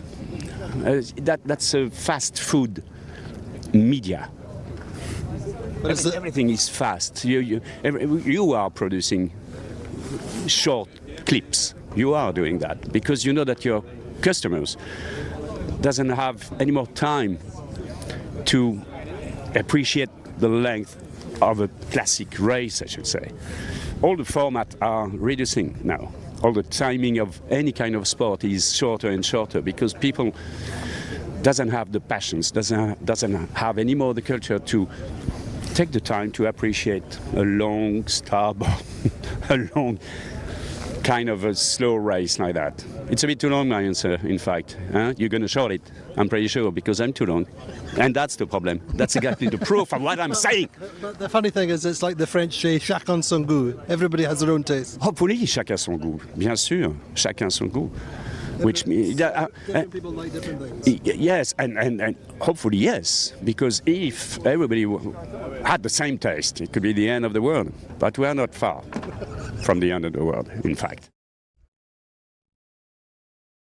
So Loic Perron, the thoughts of Loic, really great insights. He's had a lifetime in sailing, achieved so much from round the world record all-comers for the Trophy Jules Verne to all kinds of things, winning the Route de Rome, second in the Vendée Globe. But that's Loic, and American Magic setting up there towards the right end of the line. Katie, talk to us about this start. Yeah, so you've got, again, a relatively even spread. Quite a lot of the boat, well, kind of, yeah, a little bit more clustered up at that boat end, but you've not got them really vying for that complete boat end position. Everyone's kind of a little bit more spread out of the line. You've got Criollo and Gladiator down favouring this pin. Gladiator really liking this pin end today. Similar to last start, they wanted this pin end. Got the time and distance a bit wrong, so we'll see if they can get a better time and distance on this one. But yeah, sled, Alcedo, Vayu, all up at that boat end. Looks like no one's going to be pinned out, so it's going to be all on time and distance, hitting the line at pace, at the gun, and really trying to punch forward on the fleet. To me, looks like a clear start to me. Gladiator having a really tough time on this pin end, not quite making it, having to potentially even do 2 or 3 tacks just to make it through the line, which is really tricky for them. But yeah, looking up the line, Alcedo, really nice start for me. Punched out above American Magic. American Magic potentially in a bit of a tight lane. And feed them at the pin end. Clear lane below them. Got a really good space to be able to kind of foot off, bear away, really get the pace on this upwind. Good start from Phoenix, just got time and distance pretty much bang on.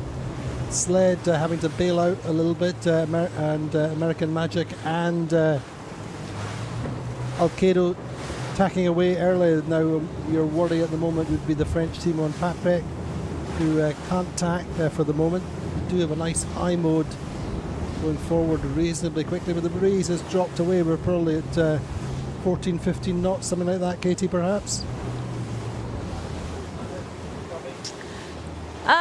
I think the readings I was getting just before the start was still kind of a bit more than that. It was still hitting hitting up to the 20 knots. It's definitely a little bit lighter, as you say, kind of popping my head up from my wind-proofed zone down here. It does seem a little bit lighter now, so potentially not in the 20 knots, but yeah, still plenty of breeze to be getting on with out here. Indeed, so the pendulum swings a little bit. French team struggling off the line at the moment. They're deep in 12th, having just taken the regatta lead. American Magic to me look in a very strong position with the right hand group. So too Allegra, but American Magic are forward of Allegra.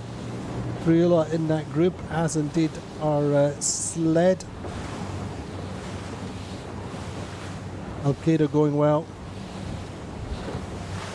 But yes, this looks like, I think probably, Katie, the best start we've seen from American Magic in the last few races anyway.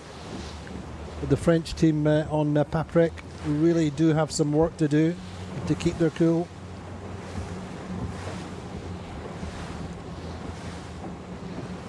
Yeah, I think they just need to keep cool and they need to kind of work their way out of this fleet. I think there might have been a left-hand shift on that start line, which is why potentially Gladiator at the pin couldn't quite make the line, and had to kind of double tack up to it. And I think that's why the majority of the fleet now have tacked onto port, because they've had a left-hand shift.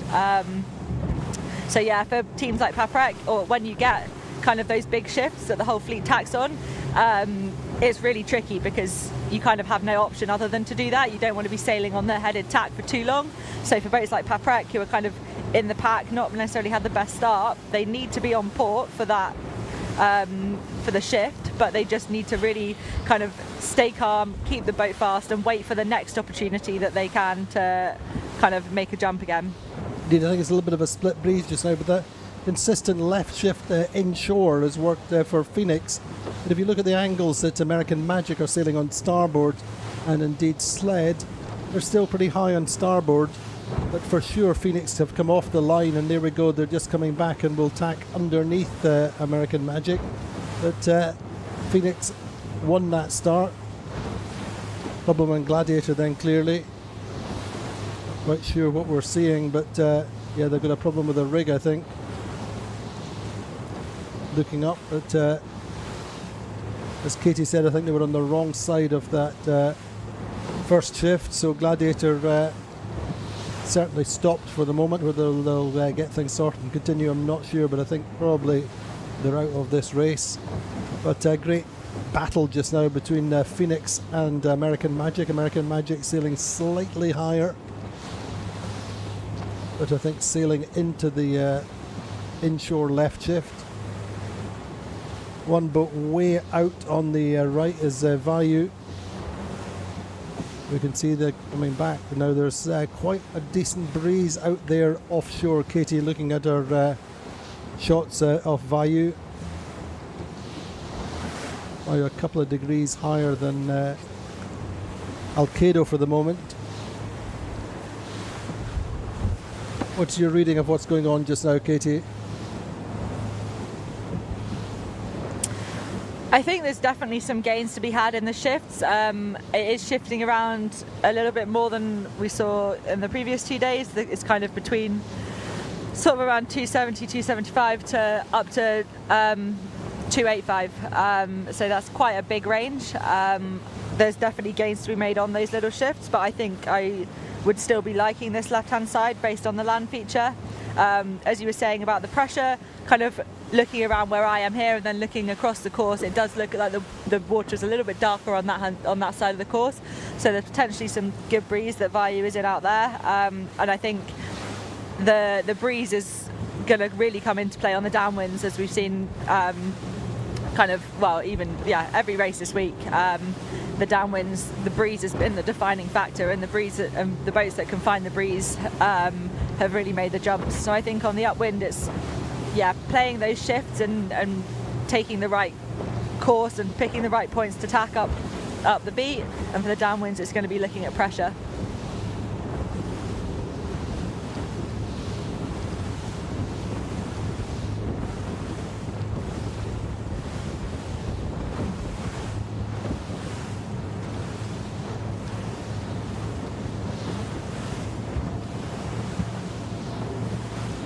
So great little battle there between Alcedo and Phoenix. Phoenix just tacking close and into the lee bow of Alcedo, just trying to hold on to the advantage on this left side, not least in having clear air. A really, really close tussle on this left side.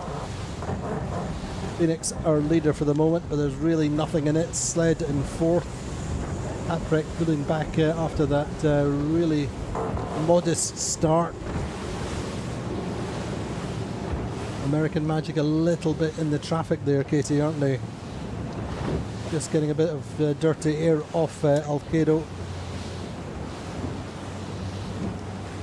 Yeah, when the fleet kind of all decides to go out to one side, it's if you're in the middle of the bunch and you haven't managed to punch out, it's really hard to find a way back through. It's really hard and also really critical to be able to find a good lane, so they're going to be really fighting to find that lane and make the most of it and try and get some boat speed up and try and punch out of this pack.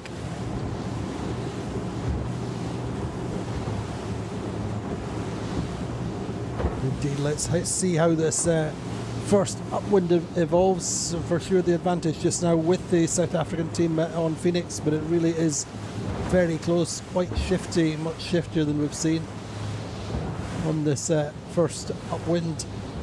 But a very, very compact fleet just now. Really close between Alcedo and Phoenix.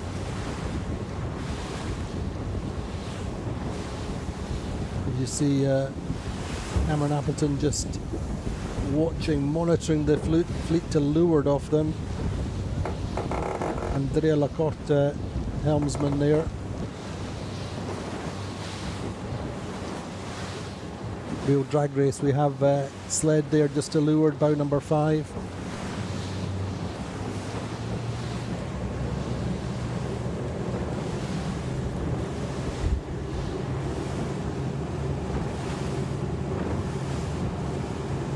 Platoon Aviation further there, one of the furthest offshore. Gladiator still, I think, with their jib down away back in 13th.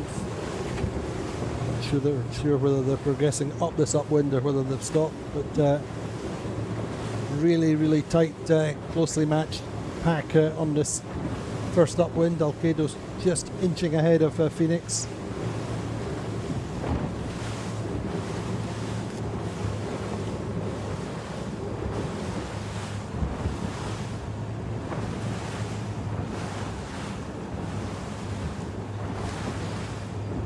But who's holding the balance of power just now, Katie, as we work towards this windward mark?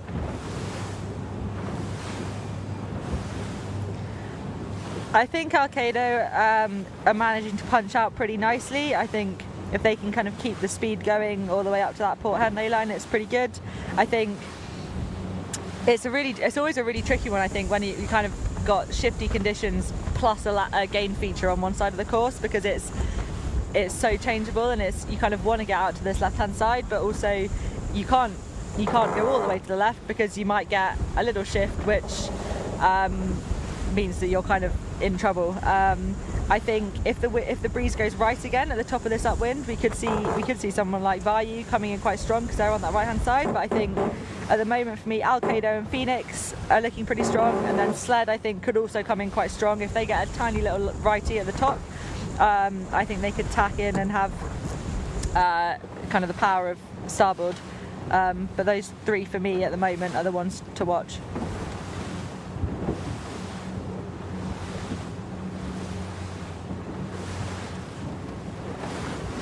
It really is really tight between Alcedo, Phoenix, Sled, American Magic, all within 20 metres. Just a little bit more than a boat length and a half.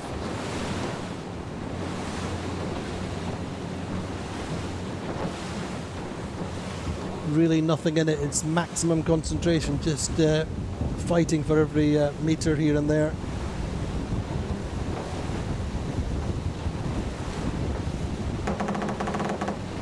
Alcedo Vitamina, the Italian team, they've got so much support from Italian sailing fans, not least here on Sardinia.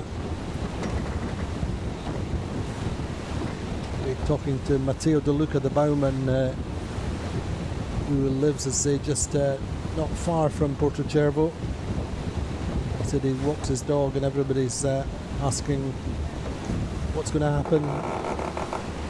What are they going to do? How successful are they going to be? And he says they all want mementos, hats and t-shirts and all kinds of things from the Alcedo team. So a certain Italian fan base. Of course, the legacy of the boat won 2 Super Series as Azzurra. So but at the moment, Sled with a slight speed edge perhaps on this upwind. I don't remember an upwind drag race so close, so sustained this season, Katie. Not as even as we've seen. But it's great to see Sled just squeezing ahead a little bit higher and faster from that leeward position.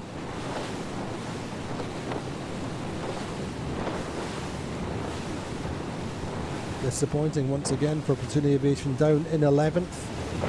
Haprek, the regatta leaders, have some work to do in 9th, but we'll see how this race shakes out round the top mark and down the first run.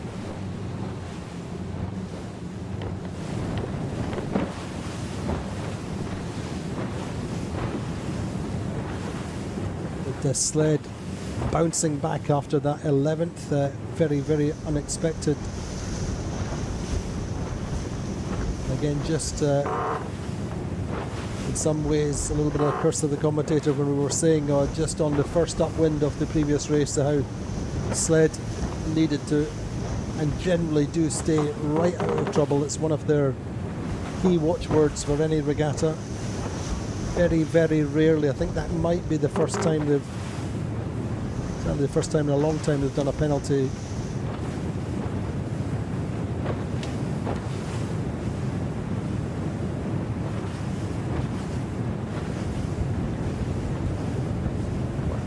There's Alcedo's view of Sled, just to leeward.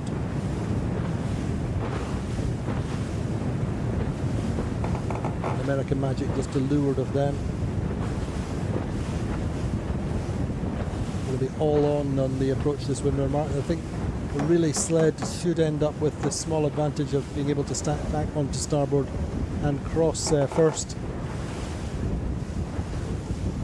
But once again, we would expect the left-hander, progressive left-hander, the lifts coming in as we get towards the top mark. I think this time the top boats are so much closer together.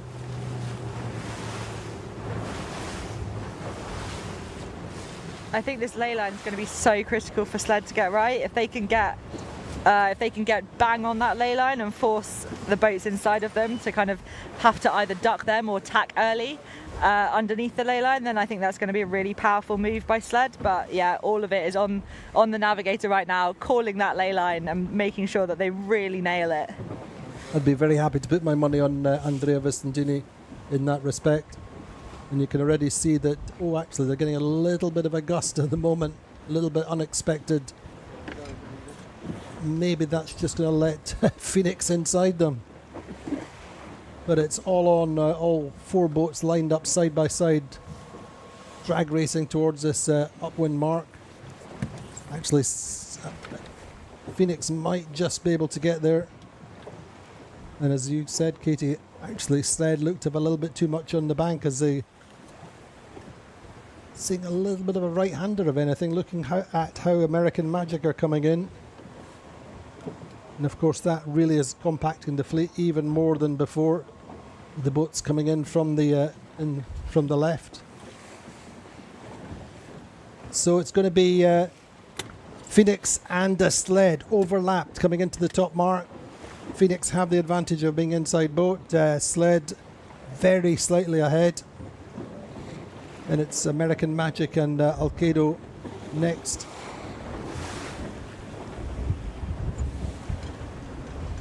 So Phoenix, the South African team, Tony Norris steering, Will Ryan and Tom Slingsby, strategist and tactician.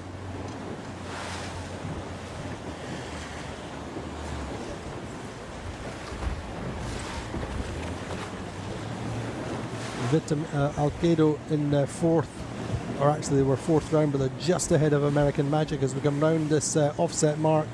Once again, all on the hoist, great hoist from the South Africans. Kite is filling within a boat length of the mark. Sled almost exactly the same. And Phoenix trying to stay a little bit high and shake free of the pressure from sled. Alcedo behind American Magic, just slightly stalled, just going in the back of a wave, but still the kite really gives them max power.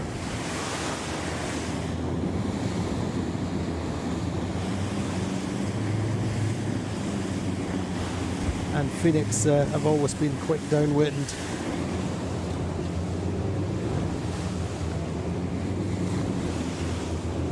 So Katie, your thoughts on this run? Yeah, everyone looks to be kind of heading out, liking the look of this right-hand side downwind. Phoenix has had really good pace for the first kind of bit of this run.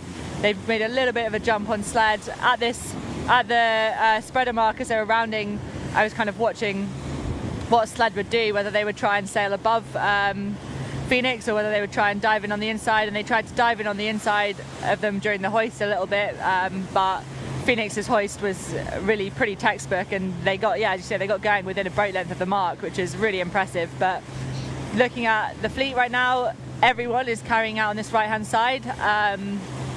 Straight set, kind of follow my leader a little bit. Paprec towards the back of the fleet looks like they've just jibed out to try and potentially find something. Yeah, they're liking the look of this right-hand side, clearly.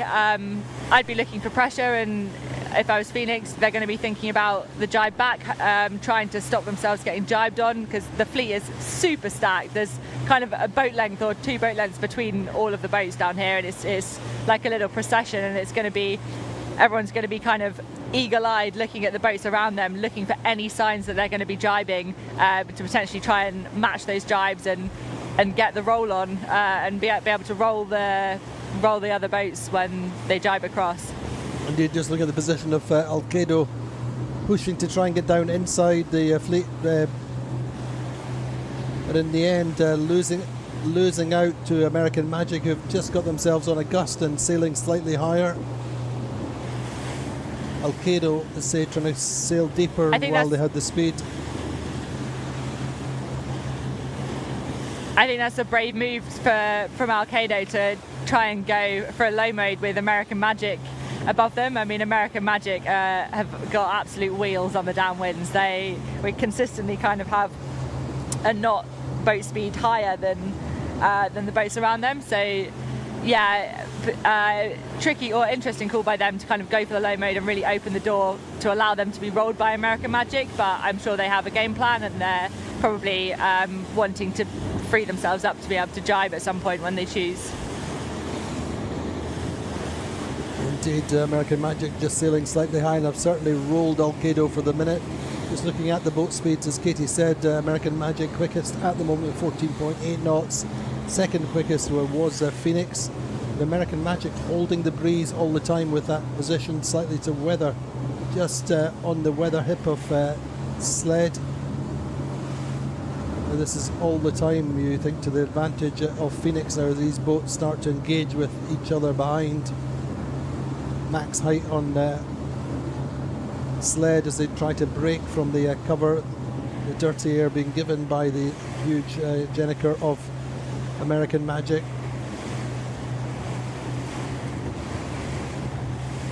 But great racing. And a quick look at the standings then. Projected results of positions stay the same, while Sled would be leading the regatta for the moment with 20 points, 21 for Phoenix, Allegra 25, Paprec 27 just now, dropping from first to fourth in the meantime. But we're only into the first run of the second race of the day. We've got 3 races today, and this very much I think is going to be moving day. Phoenix last to jibe, all 3 boats behind jibing inside. Looking at Criolla maybe making a little bit of a gain going down the inside. Certainly some dark water, something coming down the track.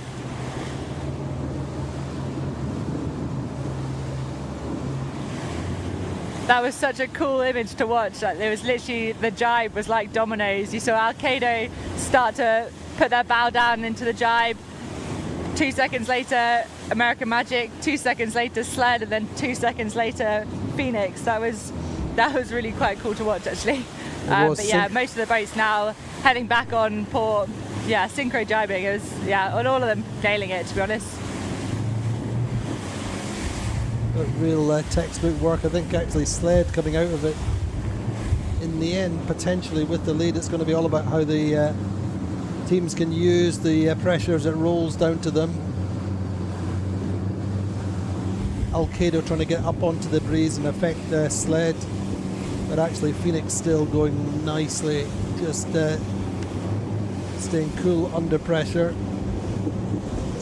American Magic have jibed going back to the right, working really hard on board the circuit leaders.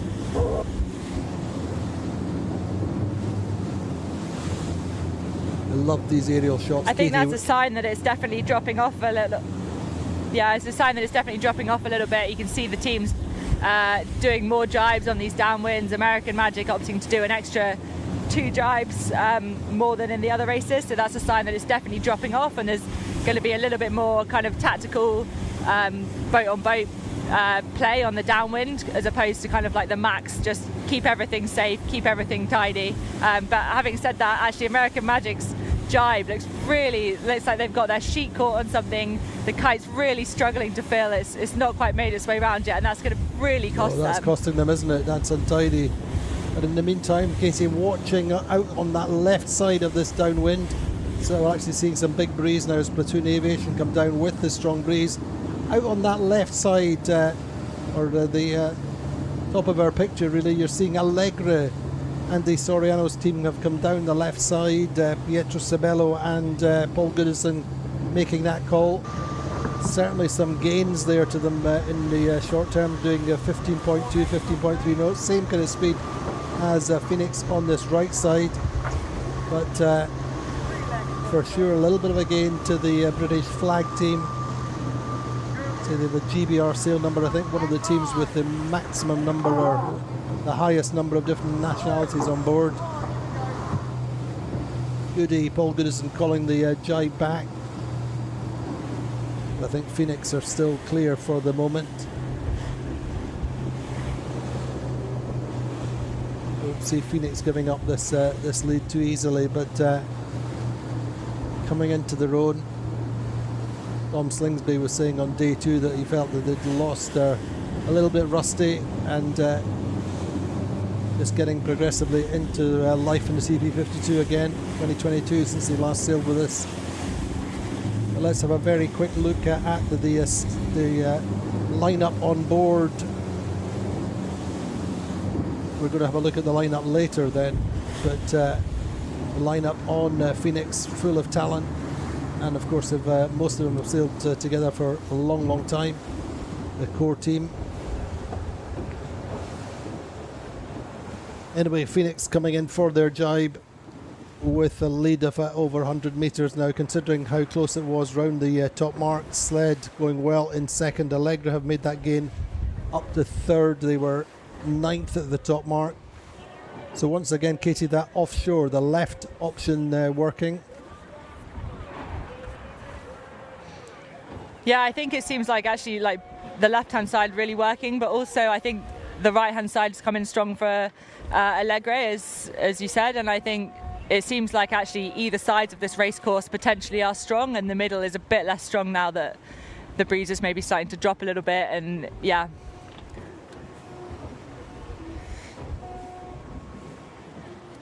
So Phoenix actually in the end are quite well clear of Sled back, bouncing back after that penalty in the 11th place in the previous race. Consider how far they are clear of Alcedo. Alcedo losing out a little bit down that run and continuing to do so, I think.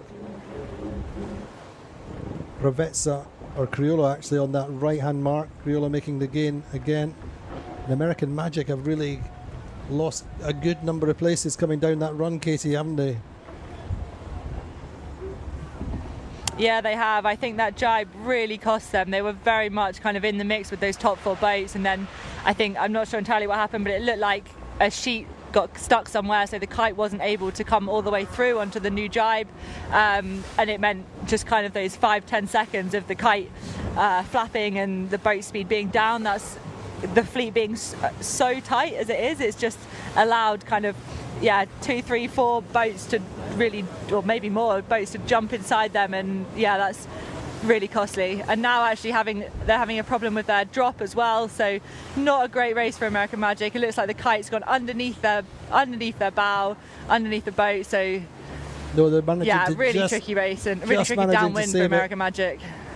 Just managing to save it. The key thing for them compared to what happened yesterday with, and it's not over yet, but the key thing is they managed to turn the boat upwind and reduce the immediate drag effect of the sea anchors of the kite over the side. Kept the kite floating just above the water, and they were quick enough to get it in, but it certainly cost them time and distance on the fleet. Did you see the Gladiator back up and racing as well? After their problem, they've got their kite up, coming in through for 13th. Haprek, though, the regatta leaders going into this race in 10th just now. Really fantastic racing, and places changing all the time.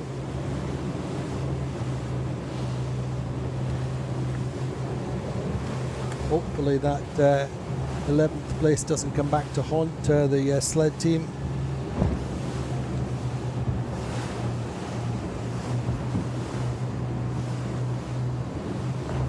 Alcedo then, Andrea Lacorte fully powered up, coming up wind in 4th place, with Allegra just to windward off them.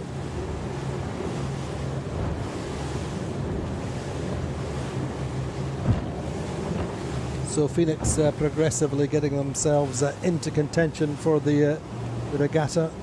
At last, a race for them was not so good, but they're on the charge. 3-4-8-5. They were only 4 points off the lead. And from memory, Phoenix tend to do well at the last regattas of each season from memory. Certainly the one in Valencia last year.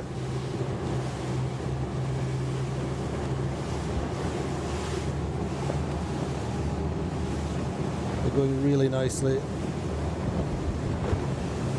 A little bit more of a spread up this upwind, Katie. Yeah, I think everyone's still liking this left-hand side a little bit, but it's not kind of everyone hasn't gone around the same mark. It's clearly not kind of a lead, or like you have to get as far left as possible. I think Phoenix did a really nice job on that the whole lap really, of kind of keeping the tactics quite simple. They kind of headed out, they went off the pin, headed out to the left-hand side, were kind of one of the further boats out there, but tacked back kind of in the bunch, but yeah, tacked back in a clear lane. And then the same on the downwind, they kind of went to the corner, jibbed back in a clear lane, and I think their strategy of kind of keeping it simple but heading out towards the favoured side is looking really good to me. But as you say, it is a bit more spread out. There is quite all the boats going around the different marks and tacking at different points. Everyone's on the same tack, but they're all kind of spread up the course. So it's just going to be about when they all tack back, and Phoenix tacking back now, looking to get the cross on the fleet. If they get the cross on the fleet, then that'll be a really good to bank that gain, and then I think it'll be all about fleet management for them all the way up to the windward mark. Well, there you go, the projected points tally for the regatta, aggregate points for the regatta. If position stayed the same through the finish line, Sled would be resuming the leadership of the regatta by a single point over Phoenix. Allegra also on 21, same as Phoenix. 24 for Paprec, 29 for Alcedo. I think quite a sensible Vitamina. move by Phoenix there as well, actually. I think they've just done a little, so they tacked back onto port and then now back on starboard, just doing a little hitch up. I think in terms of a defensive strategy against Sled, I think that was quite a sensible move. They kind of are keeping themselves in between Sled and the windward mark, Sled being their next closest competitor. The distance wasn't big enough for it to be a super comfortable lead. We've seen those kind of leads completely go within one shift. So I think from a boat-on-boat defensive strategy, I think that was really a really strong move from Phoenix. And they've kind of placed themselves in the middle of the boats around them in a very good defensive position to be able to defend their lead. No, they certainly look good relative to Sled just now. Sled, although we'll just heading into the attack, imagine that Phoenix may go with them. Just as Katie said, just to keep a loose cover on the Sled. Let's have a look at the crew lineup on the race leaders. Phoenix from South Africa. On the helm is Tony Norris, owner-driver. Tom Slingsby in as tactician for this regatta only. Will Ryan, also a fellow Olympic, Australian Olympic double Olympic gold medalist, a strategist. Shane Elliott, navigator from South Africa. Rodney Daniel on the runners. Kyle Langford from Australia, main trimmer. Morgan Trubovic and Lorenzo Massa, the long time trimmers in the Phoenix programme. Guy Andine and Luke Payne as the grinders. Matt Whitehead in the pit, Willie Beavis mid-bow, and the legendary Spanish Juan Pa Marcos on the bow. So that's the lineup on the Phoenix. They're got a little bit of a lead over Sled, and they are the top two boats on the regatta standings at the moment, if they hold these positions through the finish line. Breeze has eased off very slightly. Say there's just a quick look down the points table projected at the moment, if these positions stayed the same through the finish line. So Sled, who have been our most consistent regatta leaders until that penalty in the last race, back on top, but it's only a single point. The good news for them, the main challengers, there's nothing much they can do relative to Phoenix. They can only try and get past Phoenix.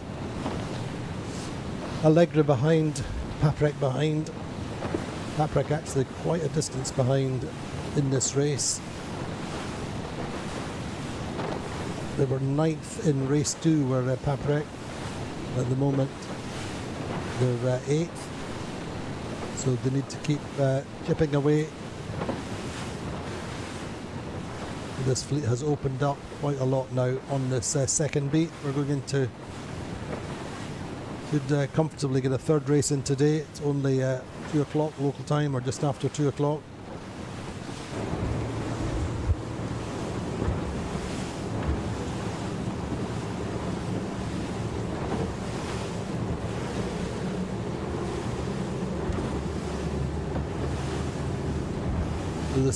This is pretty tough for American Magic. Really kind of up and down regatta for them. 10th in the first race, 8th, then 2nd and 4th. Presently 12th.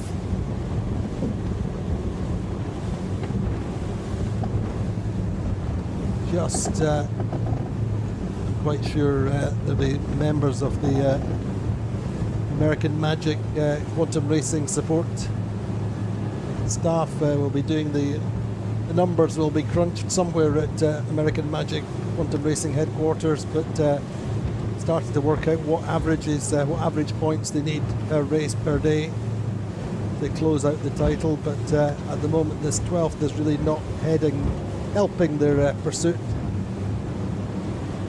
for the 2025 title. But credit just now to Phoenix and Sled. Sled second overall for the circuit for this season. Pigeon Aviation making some gains on this second Upwind. Credit to them working really hard. Big grinders there.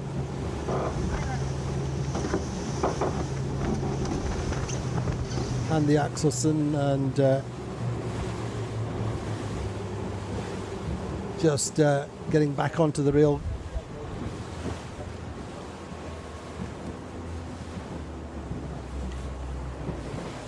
Very much working towards this left hand, the port tack ley line. Katie, how's it looking at the top mark? You're there. Phoenix extended probably a boat length on this Upwind. I think Phoenix has done a really good job on this Upwind, to be honest. I think they've really kind of been sailing defensively on the boats behind them, which I think is, in these conditions, is the best thing that they could be doing. They don't want to be giving up any space to the boats closest behind them. But they're looking pretty strong to me coming in on this left-hand side. You've got Allegre as well at the below them, who I think have also sailed a really good upwind following their really good downwind. I think if they get extended potentially a little bit more, and they've now just tacked up to this windward mark and should be rounding with a nice little gap between them and Sled. Meantime, credit to the Brazilian team on Criolla, who have been quietly chipping away, coming up this beat, getting themselves up to potentially fourth. Starting to compose a pretty decent day after the third in the previous race. But anyway, there we see Lorenzo Massa. They're just sorting out the weather sheet on Phoenix. Then Sled coming round to Kashiakura, having a great regatta, loving his sailing.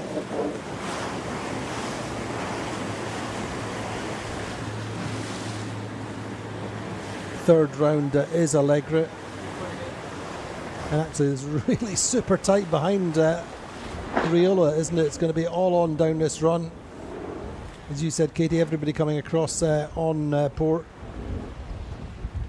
Flipping onto a short starboard into the turning mark.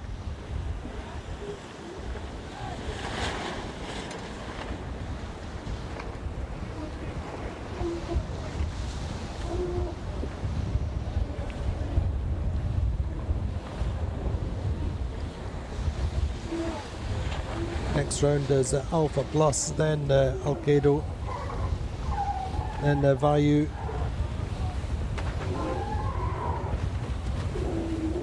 All coming around the mark, one after the other. I've just heard a whistle. I think there might have been potentially been a penalty up at this windward mark. It looked like a really, I'm not sure who it was with. I'm sure we're about to find out, but really close call on that ley line. So many boats close together, all trying to tack in onto that ley line at the same time. I definitely heard a whistle, but yeah, we'll have to see who and what the situation was. The teasing machine round in 9th, but nice gust of pressure for the race leaders. Allegra going very nicely. They have a clear lane, good pressure coming down for them. How is up? They are charging down this second and final run. No kite at the moment for the moment on the Vayu. Phoenix leading there, and Criolla deciding to do their own thing, jibe early.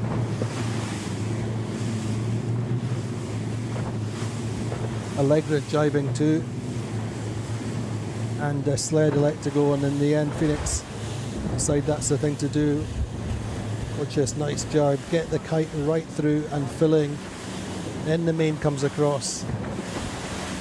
Small ease just to pop the bow, and Phoenix are off and running. Criolla, they're doing quite nicely down the early part of this run. Sled bow picks up, Allegra full chat just behind.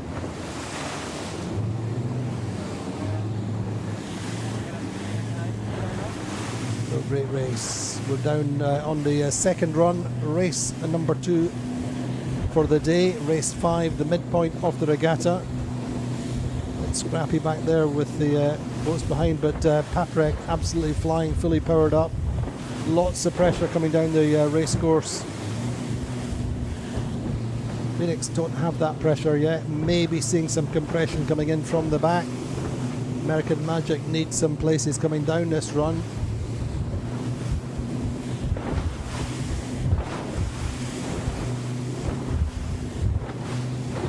Actually, Katie Phoenix have got themselves some really nice separation coming down this final run, sailing a little bit lower and faster.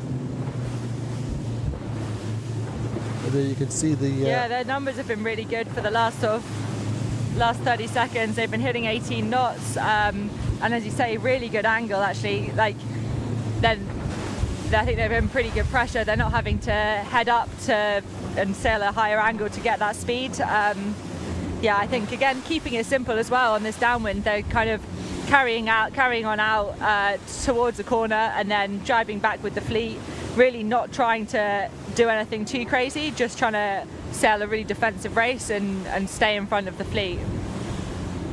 Interesting. Just reflecting on their kite design, they seem to have quite a lot of fullness low down in the front of the kite, which I think helps them sail low.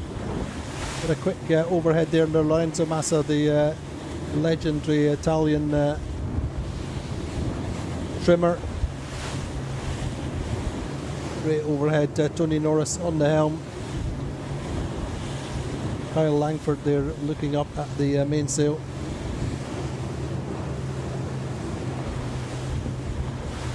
But all the time just a degree lower than Sled, opening the separation.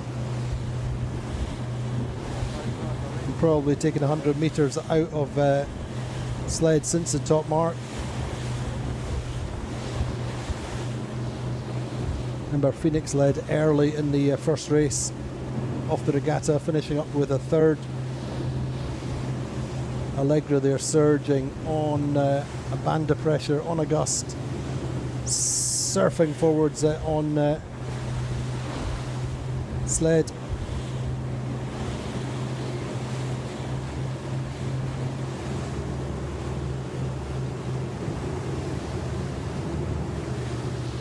This race starting to open out, certainly for the leaders. Looking good for the South African team on Phoenix.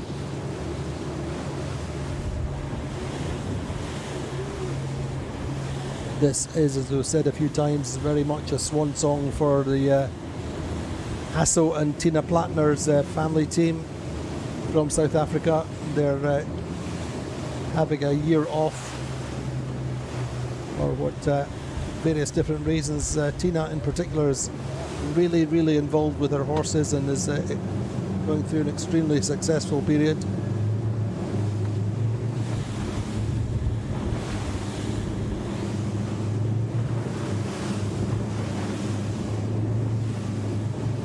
you would not bet against this team winning the regatta as they've done in the past.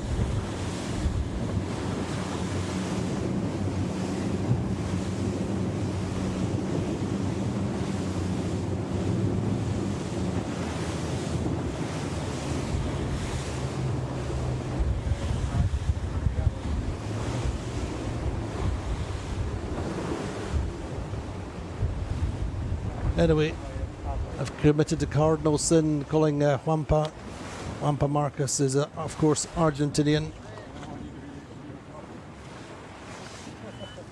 Hardest working bowman in sailing, pretty much. And one of the most successful. He's setting up for the kite drop on Phoenix.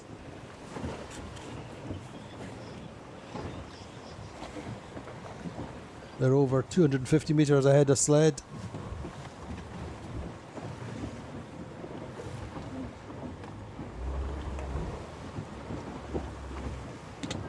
So there we go then. Race win for Phoenix.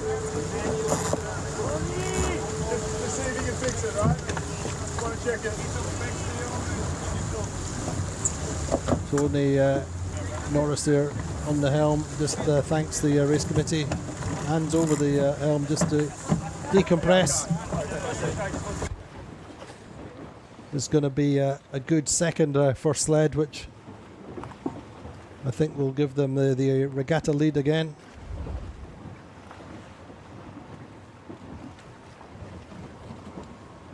So sled do 4:21.11 to Mr. Akura. Same thing applies. Hands over the helm to Francesco Bruni. He's happy with that second.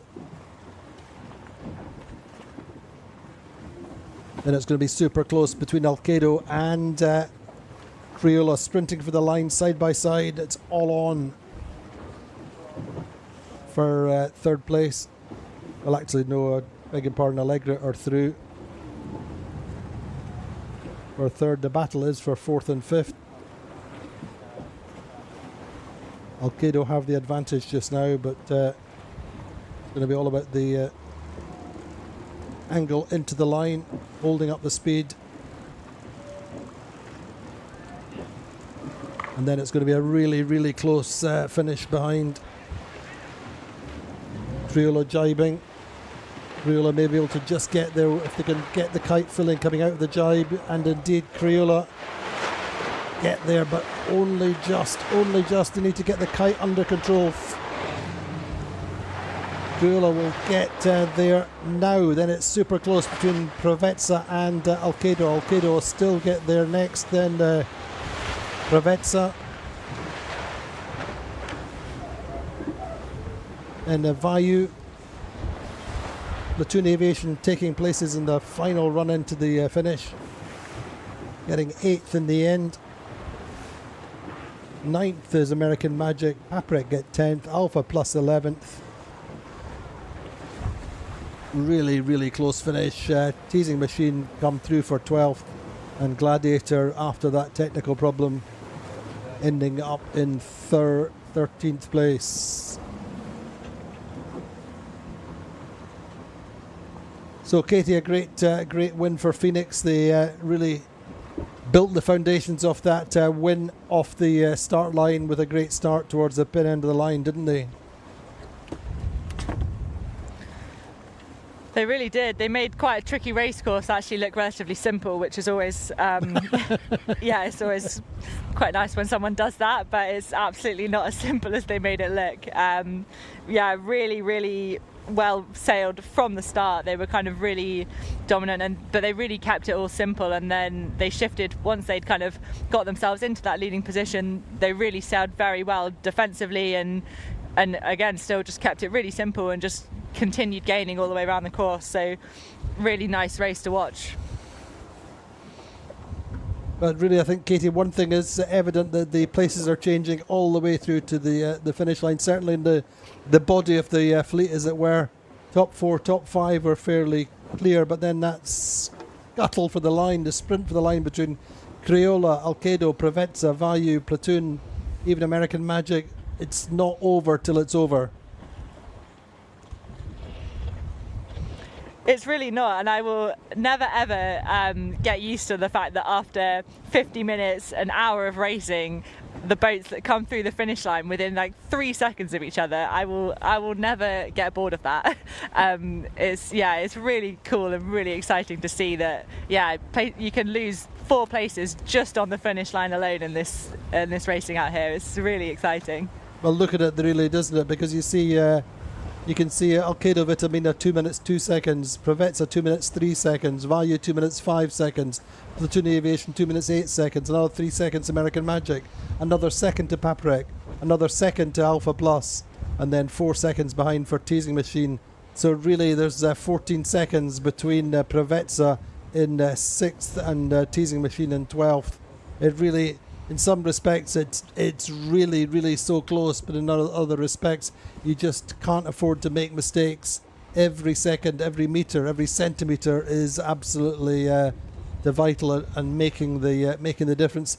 Disappointing then for Paprec, having got themselves up to the pinnacle, up to the peak, on the summit of the regatta with the first place, coming away with that 10th. Katie, for them, it was really about getting off the start line. They didn't get off the line the way they have so far, not just this regatta, but they've been among the best starters in the fleet consistently this season, haven't they? They really have. I'd say that was one of their strengths, and I think today in that race they just kind of struggled to get off the line, and then with that left-hand shift, once you're off the line in a tricky lane, in a tricky position, if you're forced to tack because of a shift, then it's not an ideal position to be in. I think that they would have been sailing a little bit slower than they'd wanted to, because they were kind of trapped in their position in the middle of the fleet, in the middle of the course, and they're kind of the first half of their beat, or the first 2/3 of the first beat, was kind of dictated to by the boats around them because of that start. So that's always a really tricky position to come back from. They definitely kind of kept fighting, but I think the position that they ended up in was all because of a tricky start, meaning that they were not able to race their own race. Indeed, but one thing that we've certainly learned about the Paprec team over certainly the latter half of the season, they're fighters. And then perhaps in years gone by they would be overawed by the situation. They'd perhaps not have the self-belief, but they do now. And I'm sure if they can get themselves back with a good start now, we'll see them back in the top 3, top 4. But it's Katie, it's a long day, isn't it? We said that at the beginning of the day, you really have to maintain that high level of concentration all the way through the day.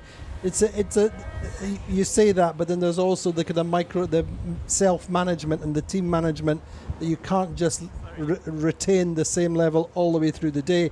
You have to come down at this moment, debrief, just discharge the energy momentarily, and then build back up to the next start. Yeah, I actually find all of the kind of the team psychology part is super interesting. You definitely cannot be switched on for the whole day, but everyone kind of handles delays, handles kind of how they reset after racing, after each given race. Everyone will handle it slightly differently, and that'll be a really interesting thing within each individual team, how they manage that. And I think it is important to kind of have a bit of downtime and have a reset, but some people, for example, will probably want to straight away debrief what happened during that race and straight away want to be talking about it. Other people will be, their priority will be more, okay, I need to decompress, I need to have a drink, and then I'm ready to talk about it. So those kind of like smaller interactions on the boats I find really fascinating, but I think for sure, like on 3 race days when it's a tricky race course and it's not kind of win the pin and go left or win the boat and go right, I think the mental fatigue is going to be starting to hit them for this 3rd race, and it's going to be really important how they manage this gap to be able to be fully on it, ready for the next start. I mean, obviously in your situation, Katie, doing Olympic sailing in the 49er FX, you could sail many races in a day. How do you manage that? Yeah, it's an interesting question actually. I know that, so me and Mads, my helm, we again have very different ways of handling things. Mads quite often is already debriefing that previous race before we've even got through the finish line.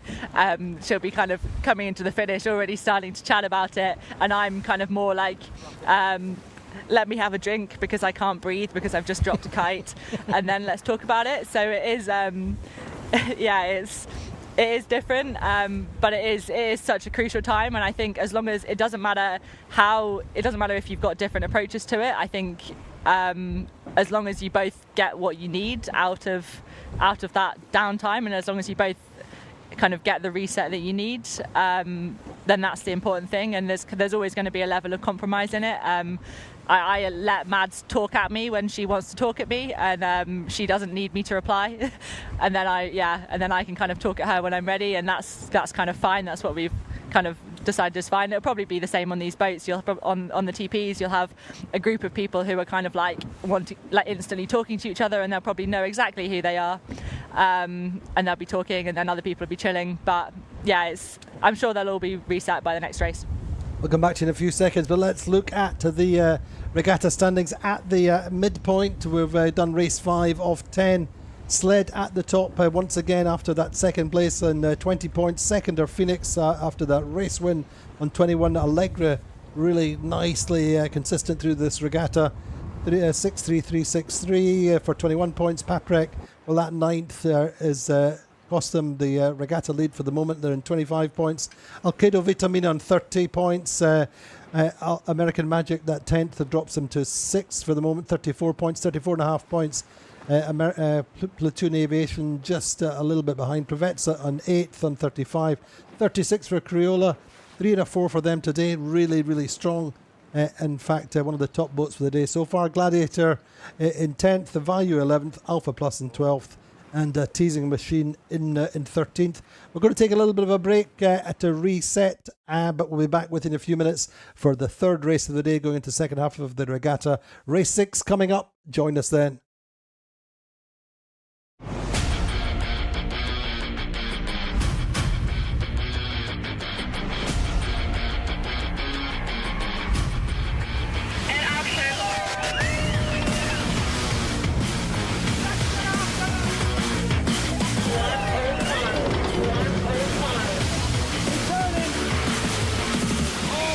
A finish, it could not be closer. It's absolutely insane. 2 seconds between Value and Alpha Plus. Phenomenal win here. What a thrilling finish. 3, 2, 1. Are they going to have enough momentum to just get round? What a mark rounding. 10.52s on this spreader leg is insane.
up. Your eyes take me home, take me to the sky. I got a good feeling. Tell me the only thing you are is mine now.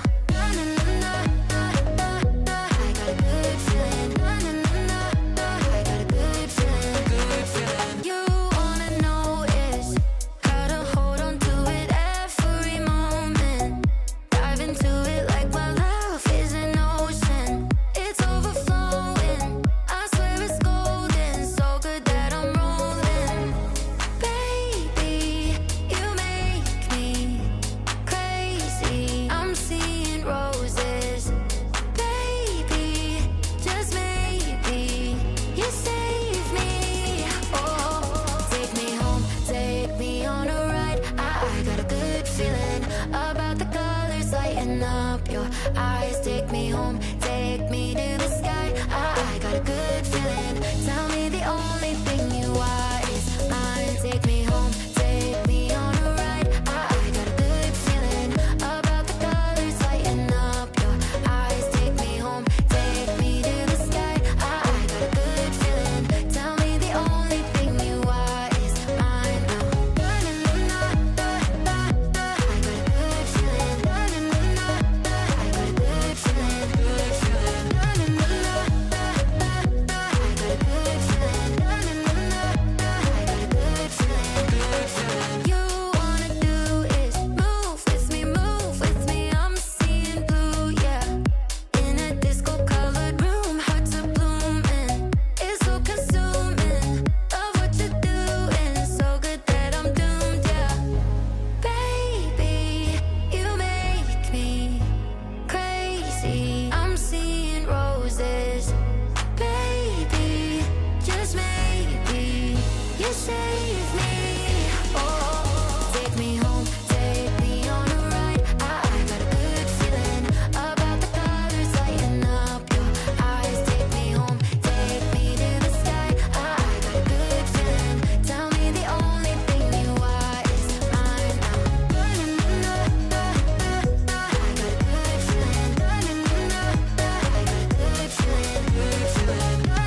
a finish. It could not be closer. It's absolutely insane.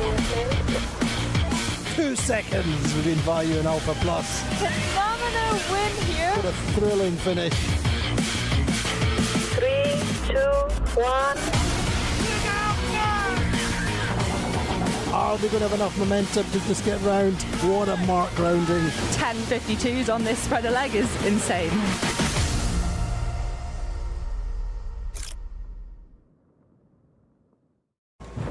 Welcome back to Porto Cervo. It's a beautiful afternoon. We're going into race 6. We're into the second half of the 52 Super Series Porto Cervo Range Rover Regatta. Sled back on top of the table by virtue of that second place in race 5.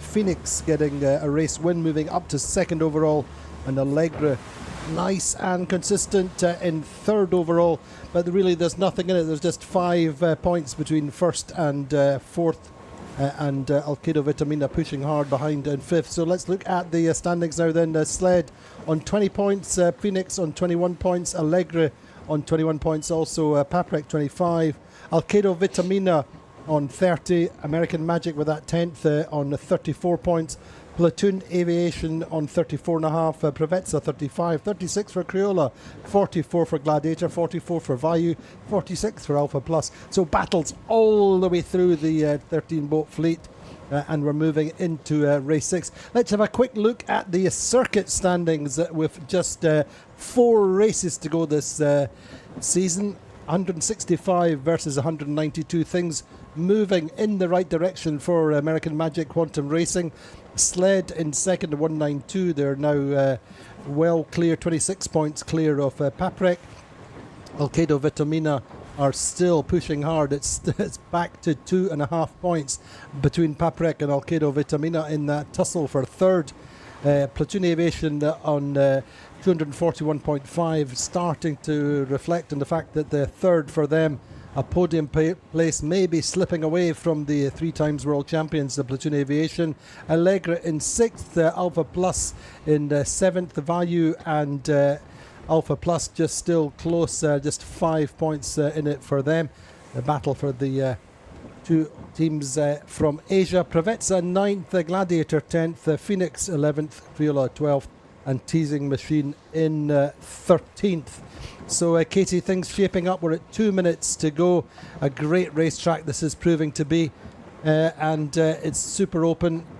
Anybody could win, but a great race win there from Phoenix. Phoenix, I feel, really starting to build some momentum, starting to build real cohesion following the arrival, the return of Tom Slingsby and Will Ryan joining the programme for this regatta. But really some great circuits and bumps on the start line. We're at minute 24, minute 20 to go. Katie, tell us what you think.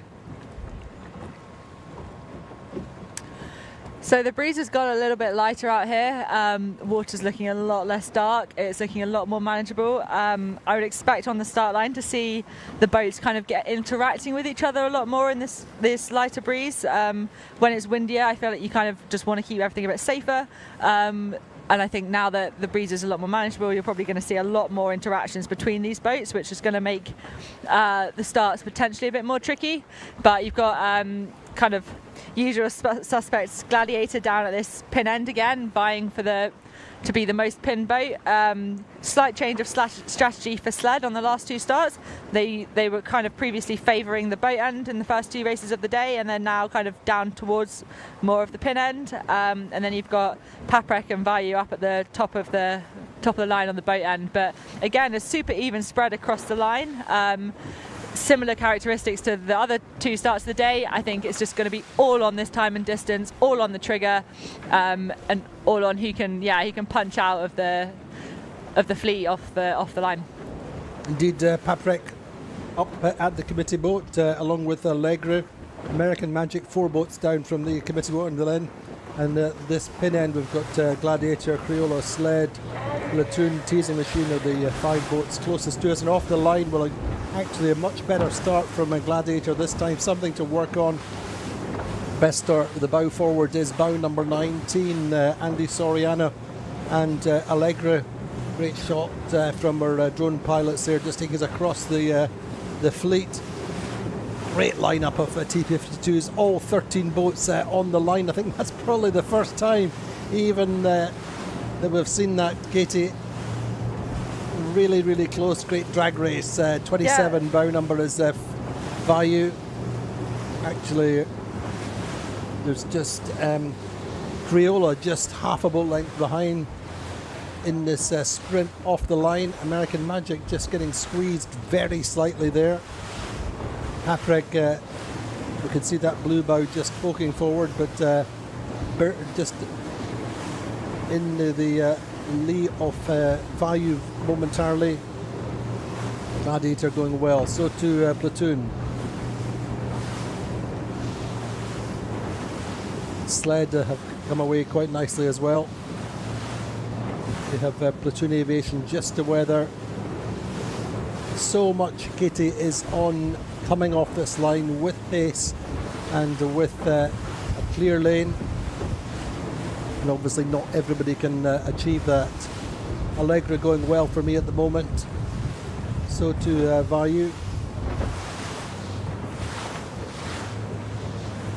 What's your thoughts, Katie? Honestly, I've been kind of grinning to myself like an absolute lemon, just looking at the drone shots and like how satisfying it is and how like cool it is. That start, that was kind of a textbook start from everyone. Everyone was on the line, going completely lined up, completely in a row. That was really cool to see. But you can now see some of the boats starting to kind of punch out a little bit. Looks like kind of Sled, Criolla and Gladiator potentially a bit of a lower mode out to, on the bottom of the fleet. But it's really hard to call at the moment actually. They are literally just drag racing out to this right hand side. I've not actually seen anything like it. I've not seen anything this close and this, I don't think ever, which is really awesome.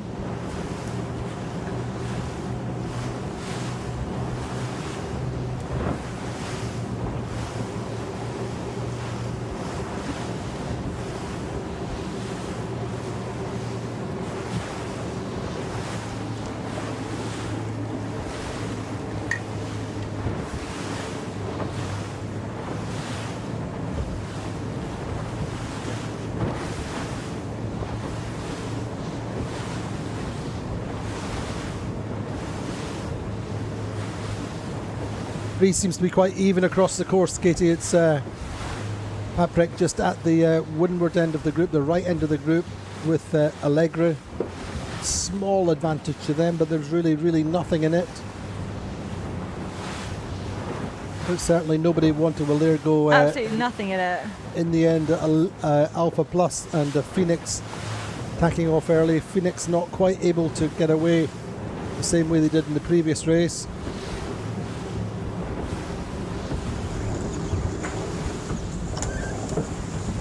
I mean, the fact that boats are only just starting to tack off almost 4 minutes into this race is a real testament to how epic that start was. Absolutely, drag race, essentially a tuning run up this upwind for almost 4 minutes, and now boats only just starting to be affected and having to tack out. I'd expect on this race course, if the winds kind of mellowed down a bit, again, I would expect the top left to be quite strong, but I think it's going to be all about picking your lane back. I keep saying the same things, but I stand by it. I think picking your lane back, potentially leading the fleet back across, just gives you more options and means that you're not going to get caught out by potentially, if boats have tacked back across in front of you, they could maybe make the most of shifts more than you can. But I think I quite like where Sled are potentially. Heading out to that left-hand side, and Platoon, they've punched out quite nicely. But we'll have to keep an eye on kind of when they decide to tack back, and then also keep an eye on Alpha Plus and Phoenix that have gone slightly further to that right-hand side. Probably I would expect them to do a tack back before the ley line, a little hitch up, just on top of the fleet, and we'll see what kind of breeze they get out where they are. Indeed, on board with the Paprec. contenders at the moment. There's Loic Perron just checking to see what's happening to weather. I think they're going to respond to boat just to leeward, which I think is Criolla.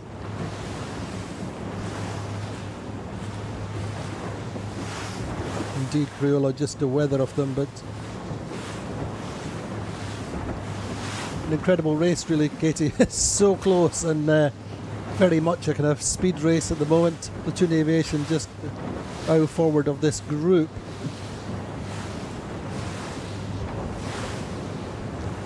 But really it's changing all Honestly, the time. it's so close that I was about to say it's so close, and kind of there was almost everyone was so good off that line for so long that I don't even really know what to say, because it's so hard to call. It's so close, and literally anyone they're literally neck and neck pretty much the whole fleet. So I'm not even sure who I would put my money on at this point to come out in front. It's interesting that Phoenix are pushing out to the right. They've made their call, separating away from the fleet very slightly with what we can see, what we would consider to be a little bit of a lead, but American Magic on that right side as well. It really is changing all the time, literally second by second, different leader. Gladiator, who we thought were going well. If you look at the tracking, go on. Yeah, if you look at the tracking, the leader line, there's actually 9 boats on that leader line. So there's no one boat out in front. But as you were saying, yeah, Gladiator, they were looking quite strong off the line. It looked like they kind of struggled to find a mode. They were kind of quite low, but didn't quite have the speed to match that low mode. They might get the left-hand shift on the way in. They're quite close to the ley line. We'll have to see if that kind of lower, slightly slower mode that they ended up in will kind of hurt them more than a potential shift might gain. But it looks pretty tricky to me from where they are. But yeah, I think the leaders are going to come from somewhere kind of more in the middle of the fleet at the moment, more in the middle of the pack. Yeah, really nothing in it. Platoon Aviation on the money for the meantime, along with Sled. Just keeping an eye on Phoenix out on that right side. Phoenix have tacked back. They're not really at a very strong angle coming back, but there may be some righty out there for them.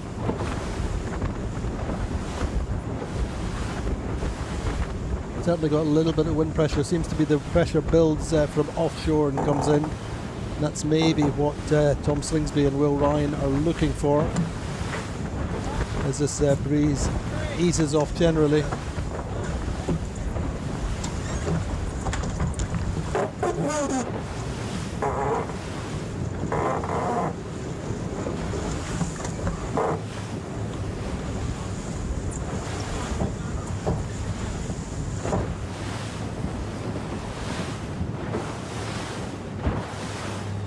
But I think the main thing on this first up one, Katie, is just keep it tight and try and not get dropped into the traffic.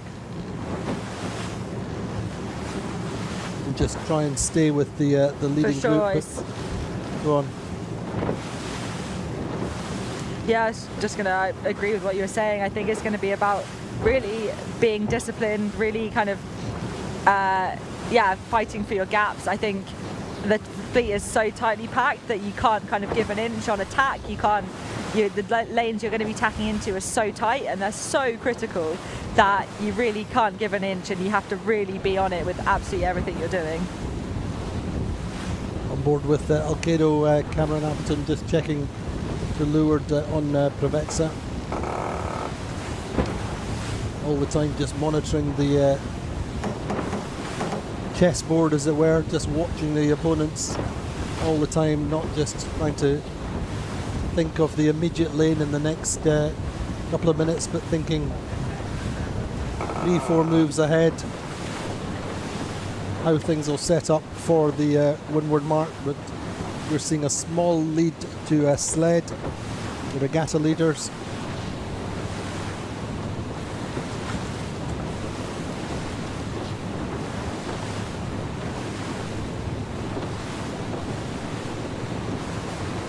Patrick ahead of Alfredo. Sled doing a great job. They're trying to close out second place. So the battle arena at the moment is for second in the regatta between Allegri and Patrick and Phoenix.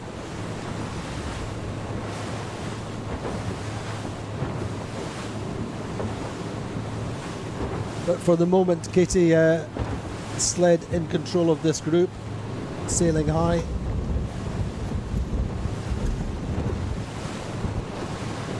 As American Magic. Sled have picked a really good point to tack back there, I think. Leading the fleet back across, kind of what I was saying earlier. Yeah, leading the fleet back over, so they've given themselves options. If the wind goes right, they're kind of protected. If the wind goes left, they're protected. They're able to make the decision based on the shifts, and we know that kind of what we've seen throughout the day, the characteristics of this racecourse are that it is a bit more a bit shifty. There is kind of gains and losses to be had at the top of this racecourse in the shifts. So I think, yeah, the strategy of leading back across from the corner is strong, and I think that's looking good for them. But yeah, American Magic and Paprec and Phoenix having tacked back onto starboard now. We'll see how they cross. We'll see what shift they've decided to tack on. We'll see how those guys all come together. Phoenix a good bit further out to the right of the middle of the course anyway.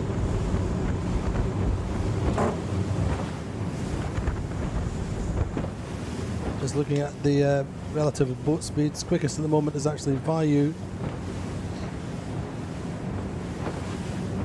who are out in the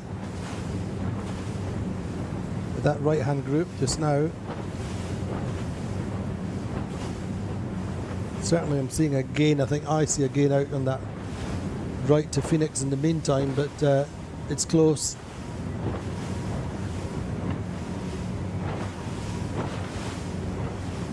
The Sled gaining progressively, I think, on where they are, but changing all the time. A really fantastic race. It's a move and a counter move, trying to protect the lane. Katie said, from that point of view, Sled really have done some great work in the last 5 minutes or so, moving really quite clear.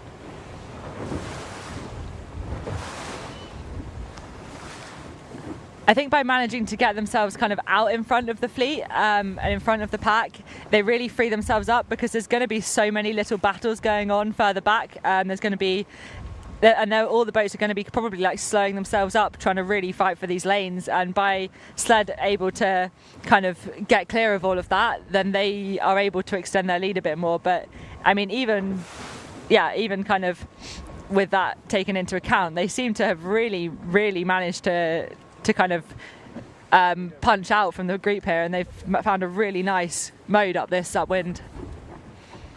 If the turbos are on, I think, on the Sled, I think as much probably motivated by that 11th in race 4, but knowing that they have the wheels, they have the talent, they have everything they need to win this regatta,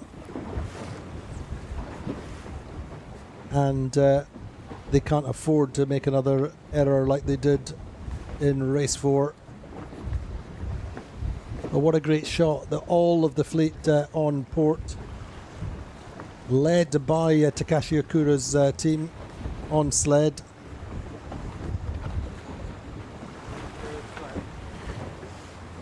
Ready to set up for this final tack. There's Andrea Vicentini calling the angle into the mark.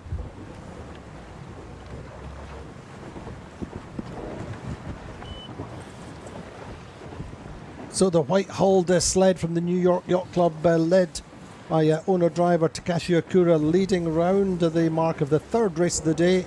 They've actually got quite a bit of distance. They'll probably be at the offset mark before, and the kite hoisted before our second boat gets to the windward mark, which actually it's looking increasingly like it might be Pravetsa.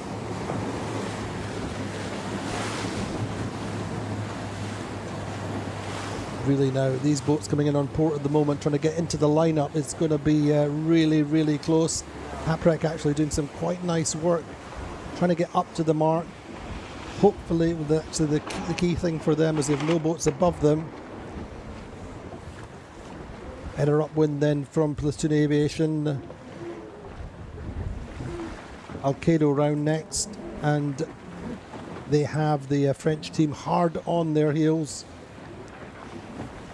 So sled round first, second Pravetsa, third Platoon Aviation, fourth Alcedo, fifth Upwind,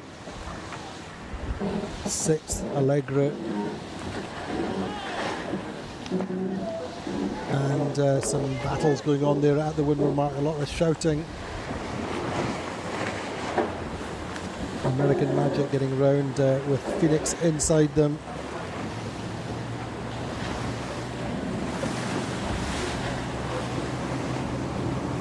American Magic are in 9th, Teasing Machine 10th, 11th is Gladiator, 12th the Vayu.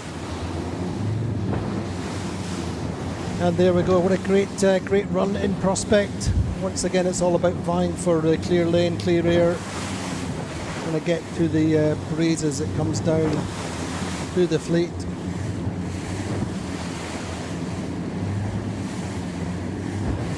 The sled, Katie, are 250 metres ahead. The writing is on the wall, you would think.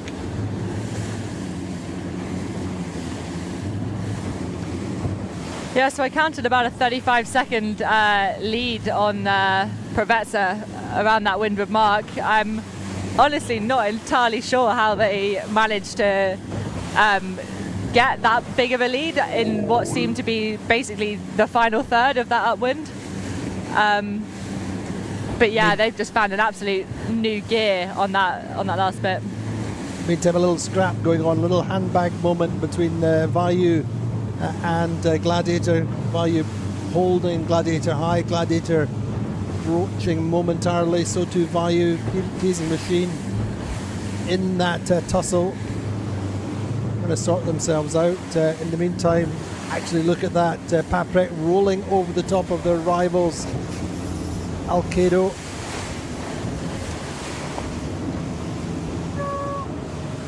In the early part of this run, so the advantage in this little tussle is to the French team, getting up to 4th.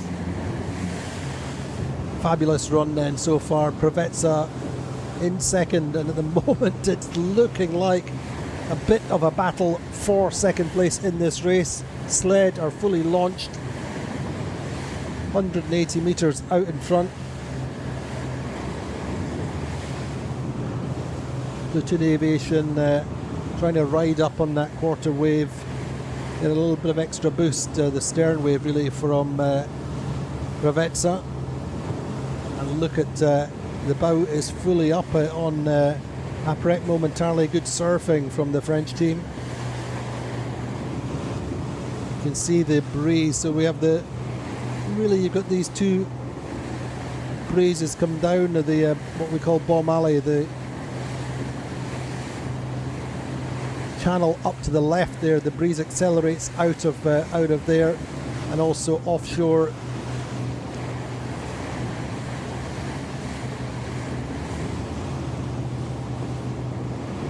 A couple of boats jibing now. Allegra choosing to jibe. Teasing Machine have jibed already.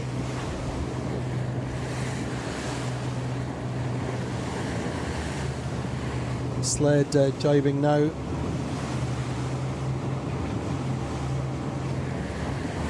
Keeping a loose cover on the boats who are attacking from behind. Want to stay in front of them for the meantime. Allegra having a punt down the left, or certainly to the left of the main group.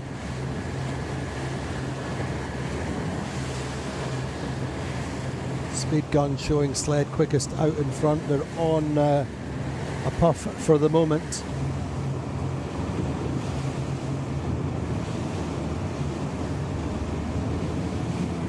Platoon Aviation in the match. Won the first race. but so far there have been 11, 8, 8, and of course the average points for race 2 that they had to sit out with the injury to Gerd Harbour-Müller and damage to the aft quarter sustained in that collision with the Gladiator on the start line.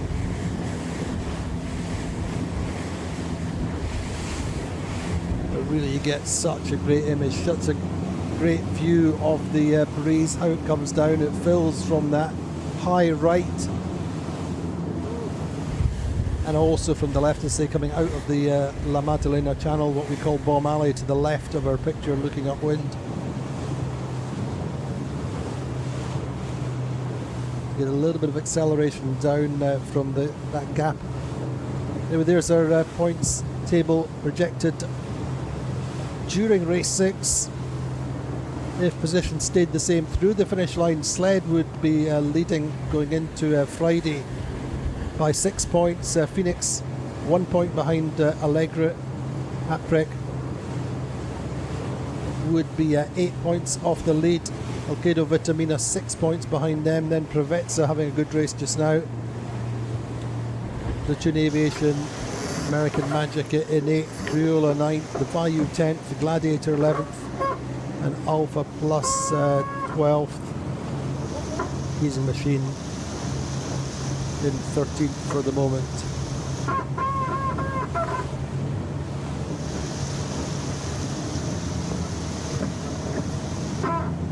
So there we go, we see the famous Austrian grinder there, Gerd Harbour-Müller on the pumps.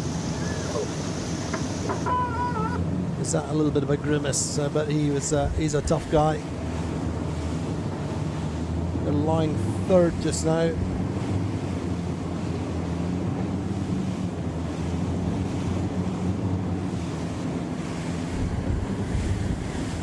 Katie, what a great run, following a great beat.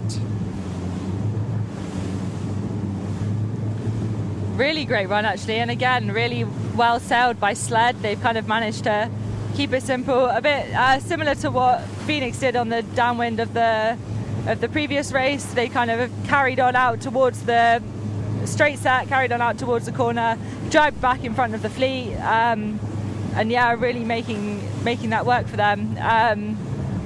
Yeah, super consistent. Can't really fault kind of what they've done there, but super close at the kind of like the middle of the fleet, towards the back of the fleet as well. Like all of those boats super close together.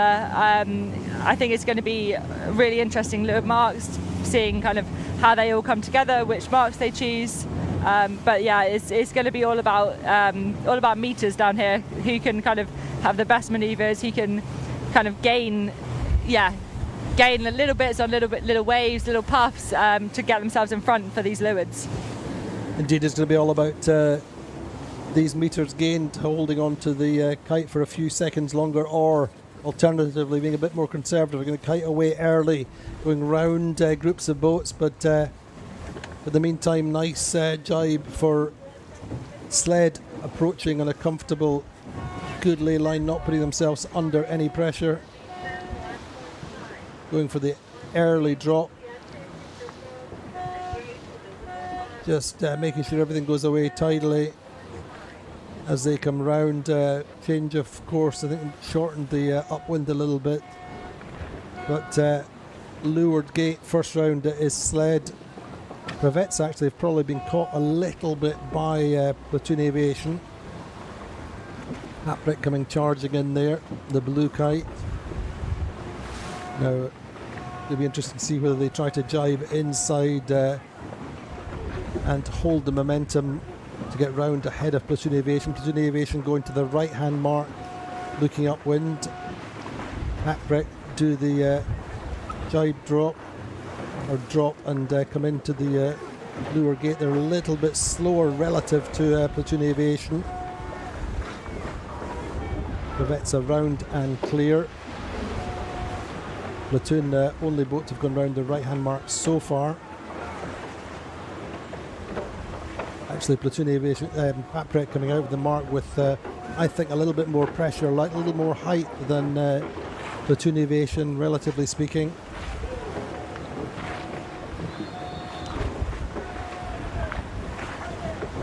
getting a whistle there, Katie. Let's see if we've got any penalties. American Magic, Alcedo, Criolla, Vayu, Teasing Machine, Gladiator. The action is non-stop. Boats rounding, overlapped all the time. Here we see Gladiator again. Seems to be to Phoenix. A penalty against Phoenix. They really didn't need that at that point. Challenging for the regatta lead, such as they were. But they execute pretty quickly and get round the back of Gladiator and Vayu.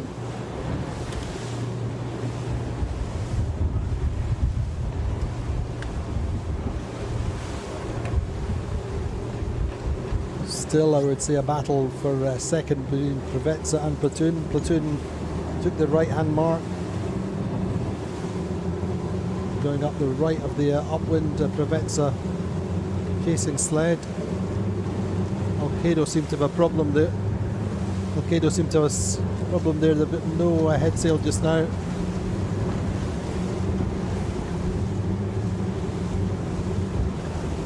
Not sure what the problem is. It seems to be at the forestay at the front of the boat. Anyway, maybe they lost their...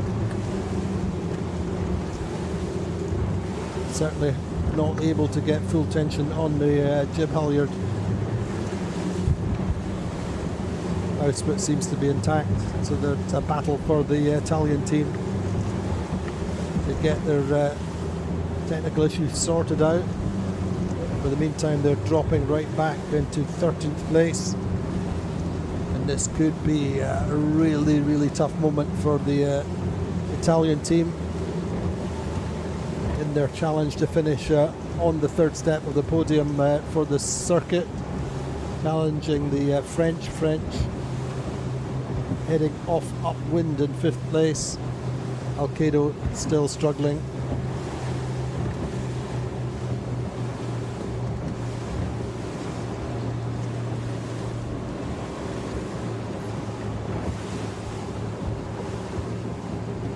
So there we see Paprec then middle of picture with Platoon Aviation, I think, just to windward.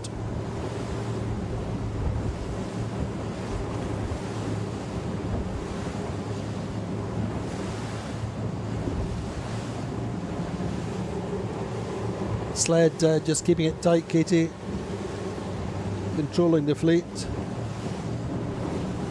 going for the preferred left side where the persistent shift has been. Sled really kind of...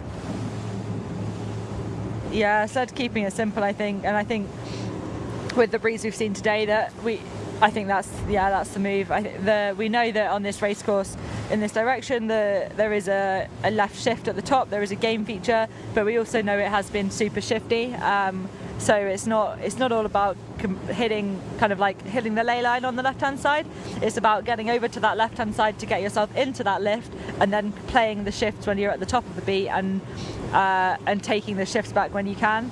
I think on that downwind, Platoon did a really good job of coming back into the race and really gaining on Provezza. I think holding on a bit longer downwind seems to be working in the previous two races, or in this first downwind and the previous race. I think that holding longer downwind has been beneficial. But Platoon split to a different leeward mark to Provezza and Sled, so we'll see how that pays off for them. They're clearly trying to attack. They're clearly trying to gain an advantage and gain some meters on Sled and Provezza, but we'll see how that goes for them when Sled and Provezza both attack back onto port.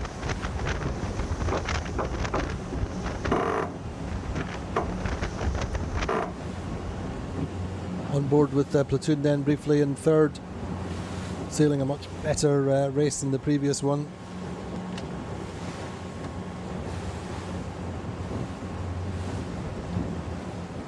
Phoenix there, having lost a good few places for that penalty. They're down in 11th just now. And Provezza here, second place for the moment, chasing Sled upwind.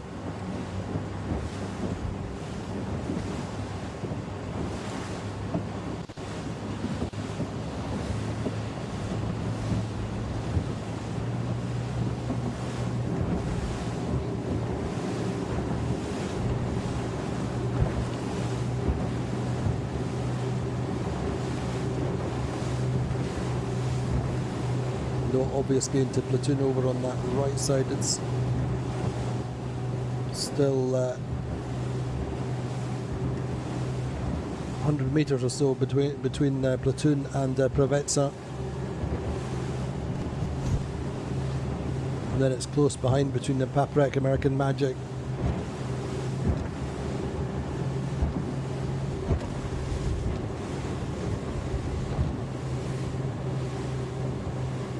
But if anything, Sled have moved clear. They seem to have really good pace upwind, in particular in these conditions. Relatively flat water, a little bit of chop. The breeze has eased as per forecast.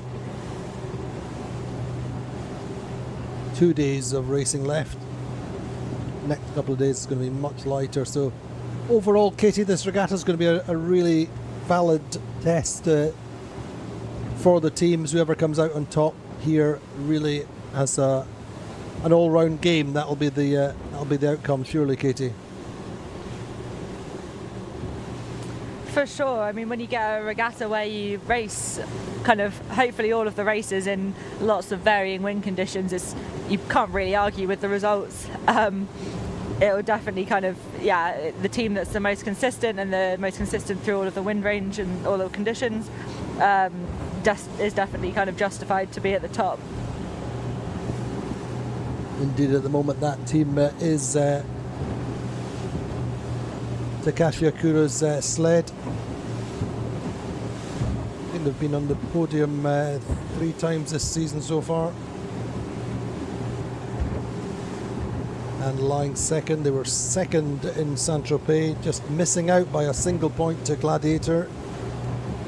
We're 4th in Galicia at the Royal Cup, which is won, of course, by American Magic. American Magic won 3 regattas in a row. Sled finished 3rd in Cascais, behind Paprec and American Magic. And then last month they were 2nd, by a distance behind American Magic, but little wonder then that the American team are a comfortable 2nd overall.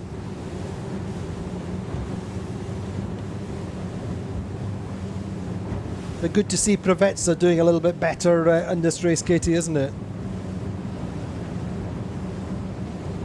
Yeah, it is, and it's especially from kind of such a start like that, where it was just a pure drag race, pure speed race, and for them to be kind of to come out of that in second place currently in this race, I think they can take a lot of confidence from that, and I think it's really nice to see them kind of back at the front of the fleet and able to stay there and hopefully finish it off.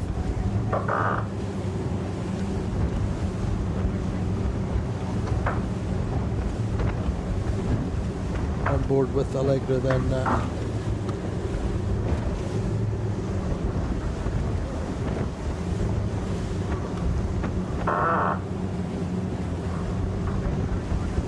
Going well just now in 5th.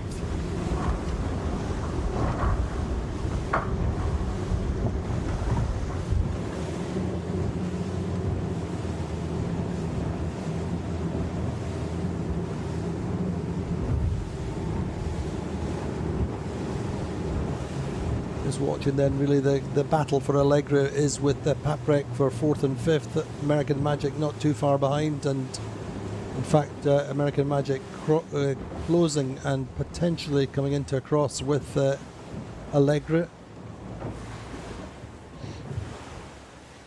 Allegra attacking. Okado away out, and still obviously with their technical problem. They're still trying to finish the race, I think. But really tough times. Very, very disappointing moments for Alcedo Vitamina. They've been such a strong contenders all the way through the season.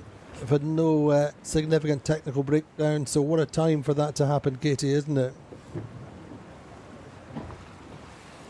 It is super unfortunate, especially when the battle with them and Paprec is so tight. You really cannot be affording to let any points go for kind of kit failures and things like that. So they'll be pretty frustrated and probably hoping that that's not going to come back and bite them at some point.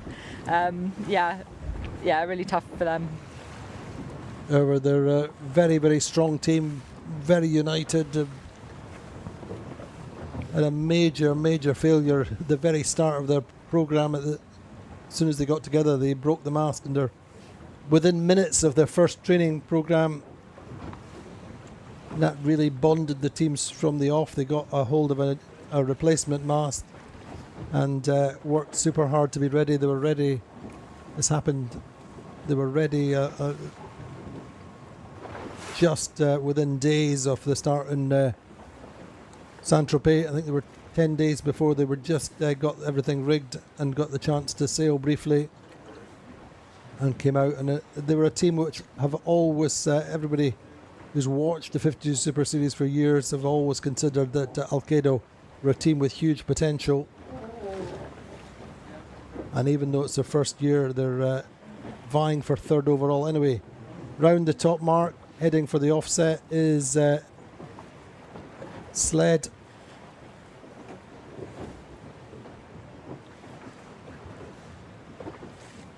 Regatta and Platoon, really, so no change in the order since the first Upwind mark. Then Paprec, you'd have to consider at the moment in a fairly solid 5th place. And I think they'll be quite happy with that in terms of how they went in the previous race.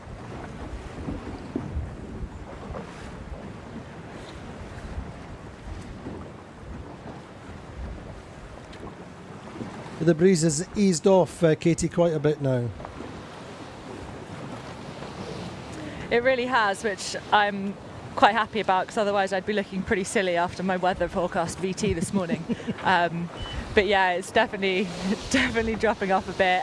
They're still fully powered up. They've still got plenty of breeze to be playing with, but it's just not quite the survival conditions that we had yesterday and in the first race today. Just looking back to Porto Cervo 52 Super Series sailing week in 2019, the last time we were here, Sled won by 19 points. Absolutely dominated that regatta.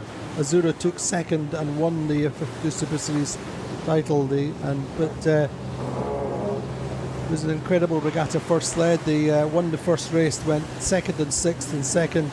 Then after race 5 all the way through to race 9, the last race that was sailed, their race wins. They did 5 race wins in a row, and it was a complete whitewash for the team from the New York Yacht Club.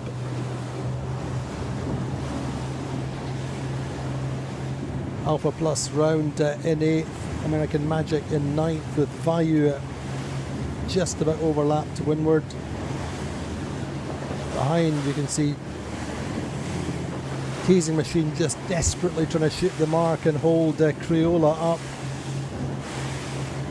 Head sails on both boats are flapping. It's really just painful stuff trying to get round this mark, but Teasing Machine do, and I think just get away with not fouling Criolla. And Alcedo seem to be sailing and chasing as we focus on the downwind. There we go, Criolla. Criolla, I think, getting a penalty there, Katie, I'm not sure, because they don't seem to have done a turn per se, but I think they just were a little bit tight on Teasing Machine, not giving mark room. That would be the call there, I guess. We're on the final run. No change really since that first top mark. Over half a minute of a lead between Sled and Regatta.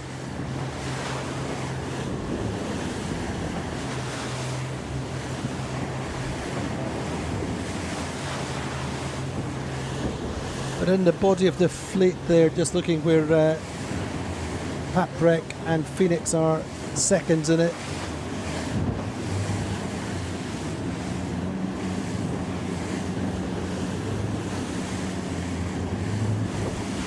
Allegra chasing Gladiator, but still a pretty decent final run, Katie. Lots of good breeze, a little bit one-sided so far. So that would be the... Plenty of breeze, but yeah, we've seen the holding out to further on this right-hand side of the downwind. That's that's paid off for the last few runs, but there definitely is still opportunities to make gains. That left-hand side we know is still can be strong downwind. You can get some puffs of breeze down there that can really make you come back strong. These first three boats, they've got quite a bit of a gap between them, so I'd kind of expect them to continue out kind of more towards the ley line for the finish and then jibe back. But yeah, Paprec, Phoenix, Gladiator and Allegre all super close together. Paprec actually had an issue in their hoist. They had a bow tie in their kite. They had a twist in their kite when they hoisted, so they lost a couple of seconds on that hoist, which is kind of really will have hurt them in terms of Phoenix gaining distance on them. But those four boats, watching when they jibe back and trying to manage manage the fleet around them, manage the group around them, I think that's where we might see the position changes. But these top three boats all starting to jibe back across now towards the finish. Indeed, you saw American Magic just jibing, trying to find something, trying to gain a couple of places. They're in ninth at the moment, chasing Alpha Plus and Allegre. Now then, looks to me that Santi Lange had called a nice jibe and Colle Parada called a nice jibe on the Prevezza. But actually, looking at the pace that Sled have got, I don't think Sled are under any pressure at the moment. But you never know. Look, this breeze fills from the high right, looking upwind as well. Little gust to weather. I think that's Phoenix to windward off Prevezza. American Magic there out on the left, looking for something. The left of the run, right of our picture.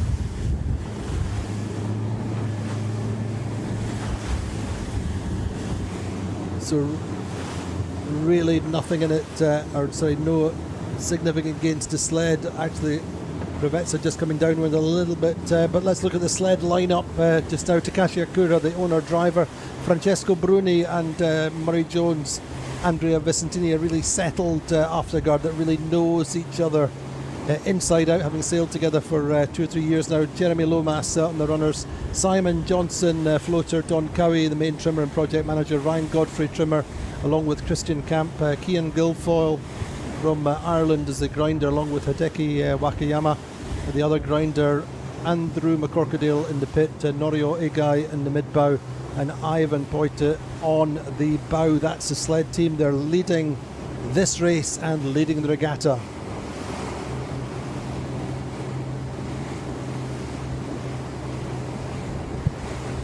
And while we have the time, let's have a quick recap of the lineup on the Prevezza at the moment. Say there's been a couple of changes at this final regatta of this season. Just wanted to make some changes and see whether they see how they work out. Perhaps they're looking to more towards next season. But Ergen Imrie is the owner.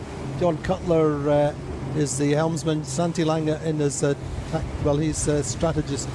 Nacho Pastigo, navigator, Harry Hall, Colle Parada on backstay, and strategist Skip Baxter, Daniel Fong and Grant Loretz as the trimmers, Pietro Mantovani, grinder, along with Matt Barber, Kogan Alper, Kevan Sevenic, the pit, the Turkish sailors, and Joanne Fulana on the bow.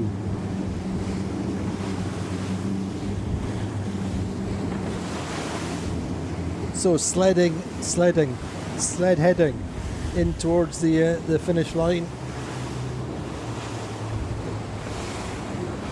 Little bit of an up and down day for them, but the key thing for them is the 2 and a 1 coming back after that 11th, the first race. Remember, they were going really well in the race anyway until they got that penalty. setting up for their final jibe.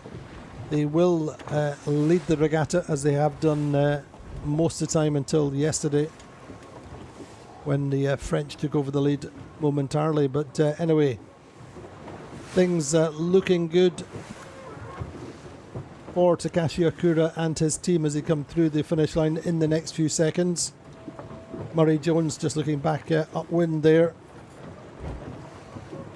Andrea Vicentini there, I'm sure wondering whether he'll get time to go for a quick run in the mountains this afternoon. Still could be close between Platoon Aviation and Pravetsa. Certainly not done and dusted for second.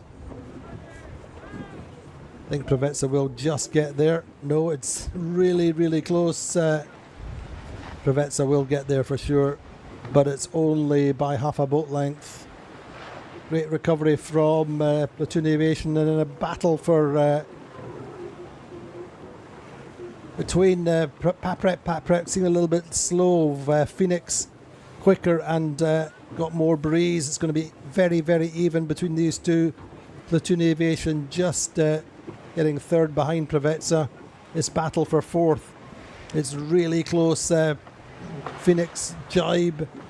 Paprec coming down with a little bit of pace, but it's going to be Phoenix just pipping Paprec on the line. So heartbreak for the French, but big picture, not terrible at the moment, but disappointing for them to lose out, getting fifth behind Phoenix.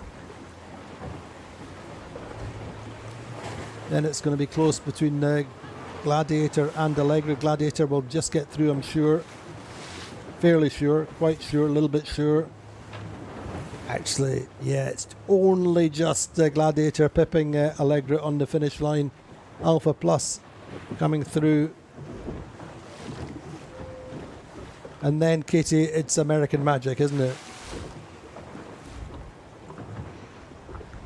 Yeah, it is. Really tricky day for them, actually. I think they just haven't quite managed to find their pace, find their groove today, which has been quite hard to watch. But they had plenty of buffer for the kind of overall season standings, but this is still not how they're going to want to have been sailing today.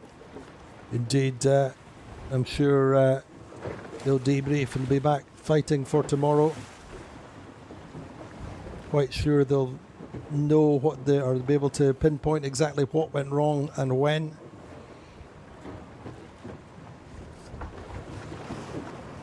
But 4:10.9 for the day. You'd want 4:4.4s or better generally is the American Magic target. But also you have to, heart goes out to the Italian team on Alcedo. That technical problem on the beat cost them dearly. Just squirting through the finish line now ahead of Criolla.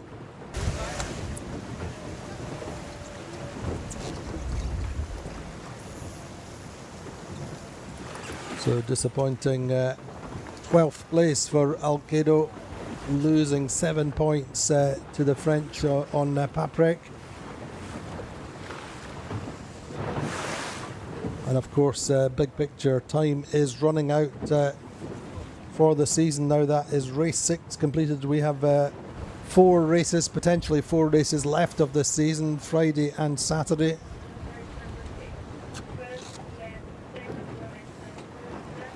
But really things looking good for sled, Katie.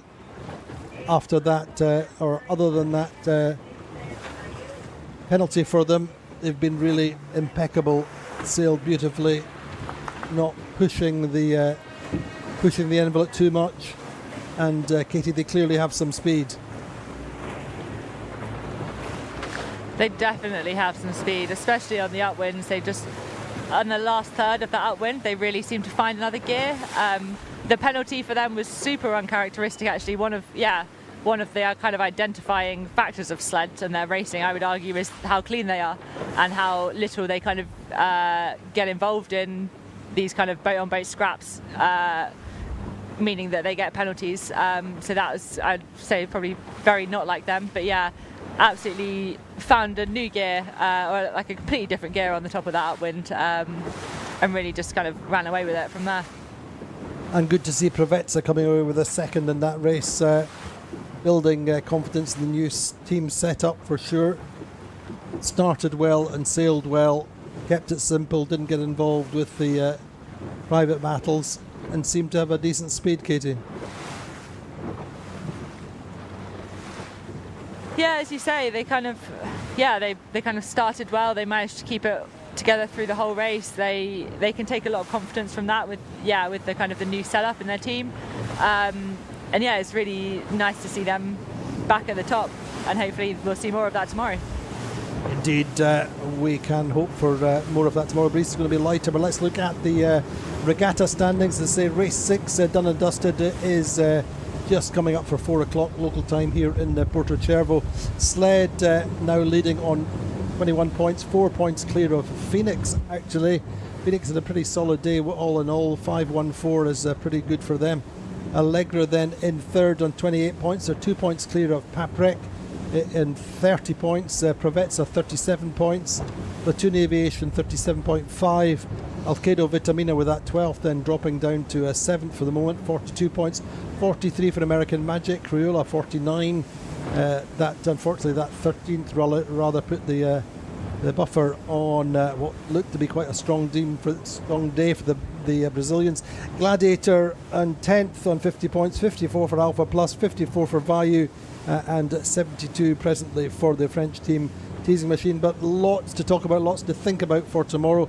Lots of private battles, even down to our two Asian teams being almost equal on points going into the last day. Looking at the circuit standings then with say 4 races left. American Magic Quantum Racing on 174, Sled 193, Paprec 229.5. They are now 9.5 points clear of Alcedo Vitamina going into the penultimate day of the season. Platoon Aviation 244.5 and 5th, Allegra 257. 268.5 for Alpha Plus, 275 for Vayu in 8th. Provezza 282, 324 for Gladiator, 332 for Phoenix. Criolla 388 and 417 for Teasing Machine. And that's the way things look going into Friday. The day belongs to Sled in many senses. They've been really on great form, and they have that small lead, but anything can happen, as we know, in this race course. We're expecting the breeze to drop for the next couple of days, but join us again tomorrow for the some more great racing from 52 Super Series Porto Cervo Range Rover Regatta. We'll see you then.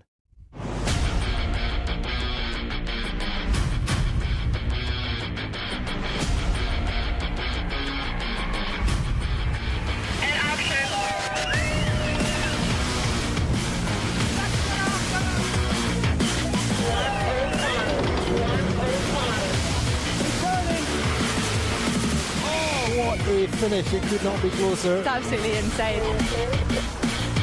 2 seconds between Vayu and Alpha Plus. Phenomenal win here. What a thrilling finish. 3, 2, 1. Are they going to have enough momentum to just get round? What a mark rounding. 10.52s on this spreader leg is insane.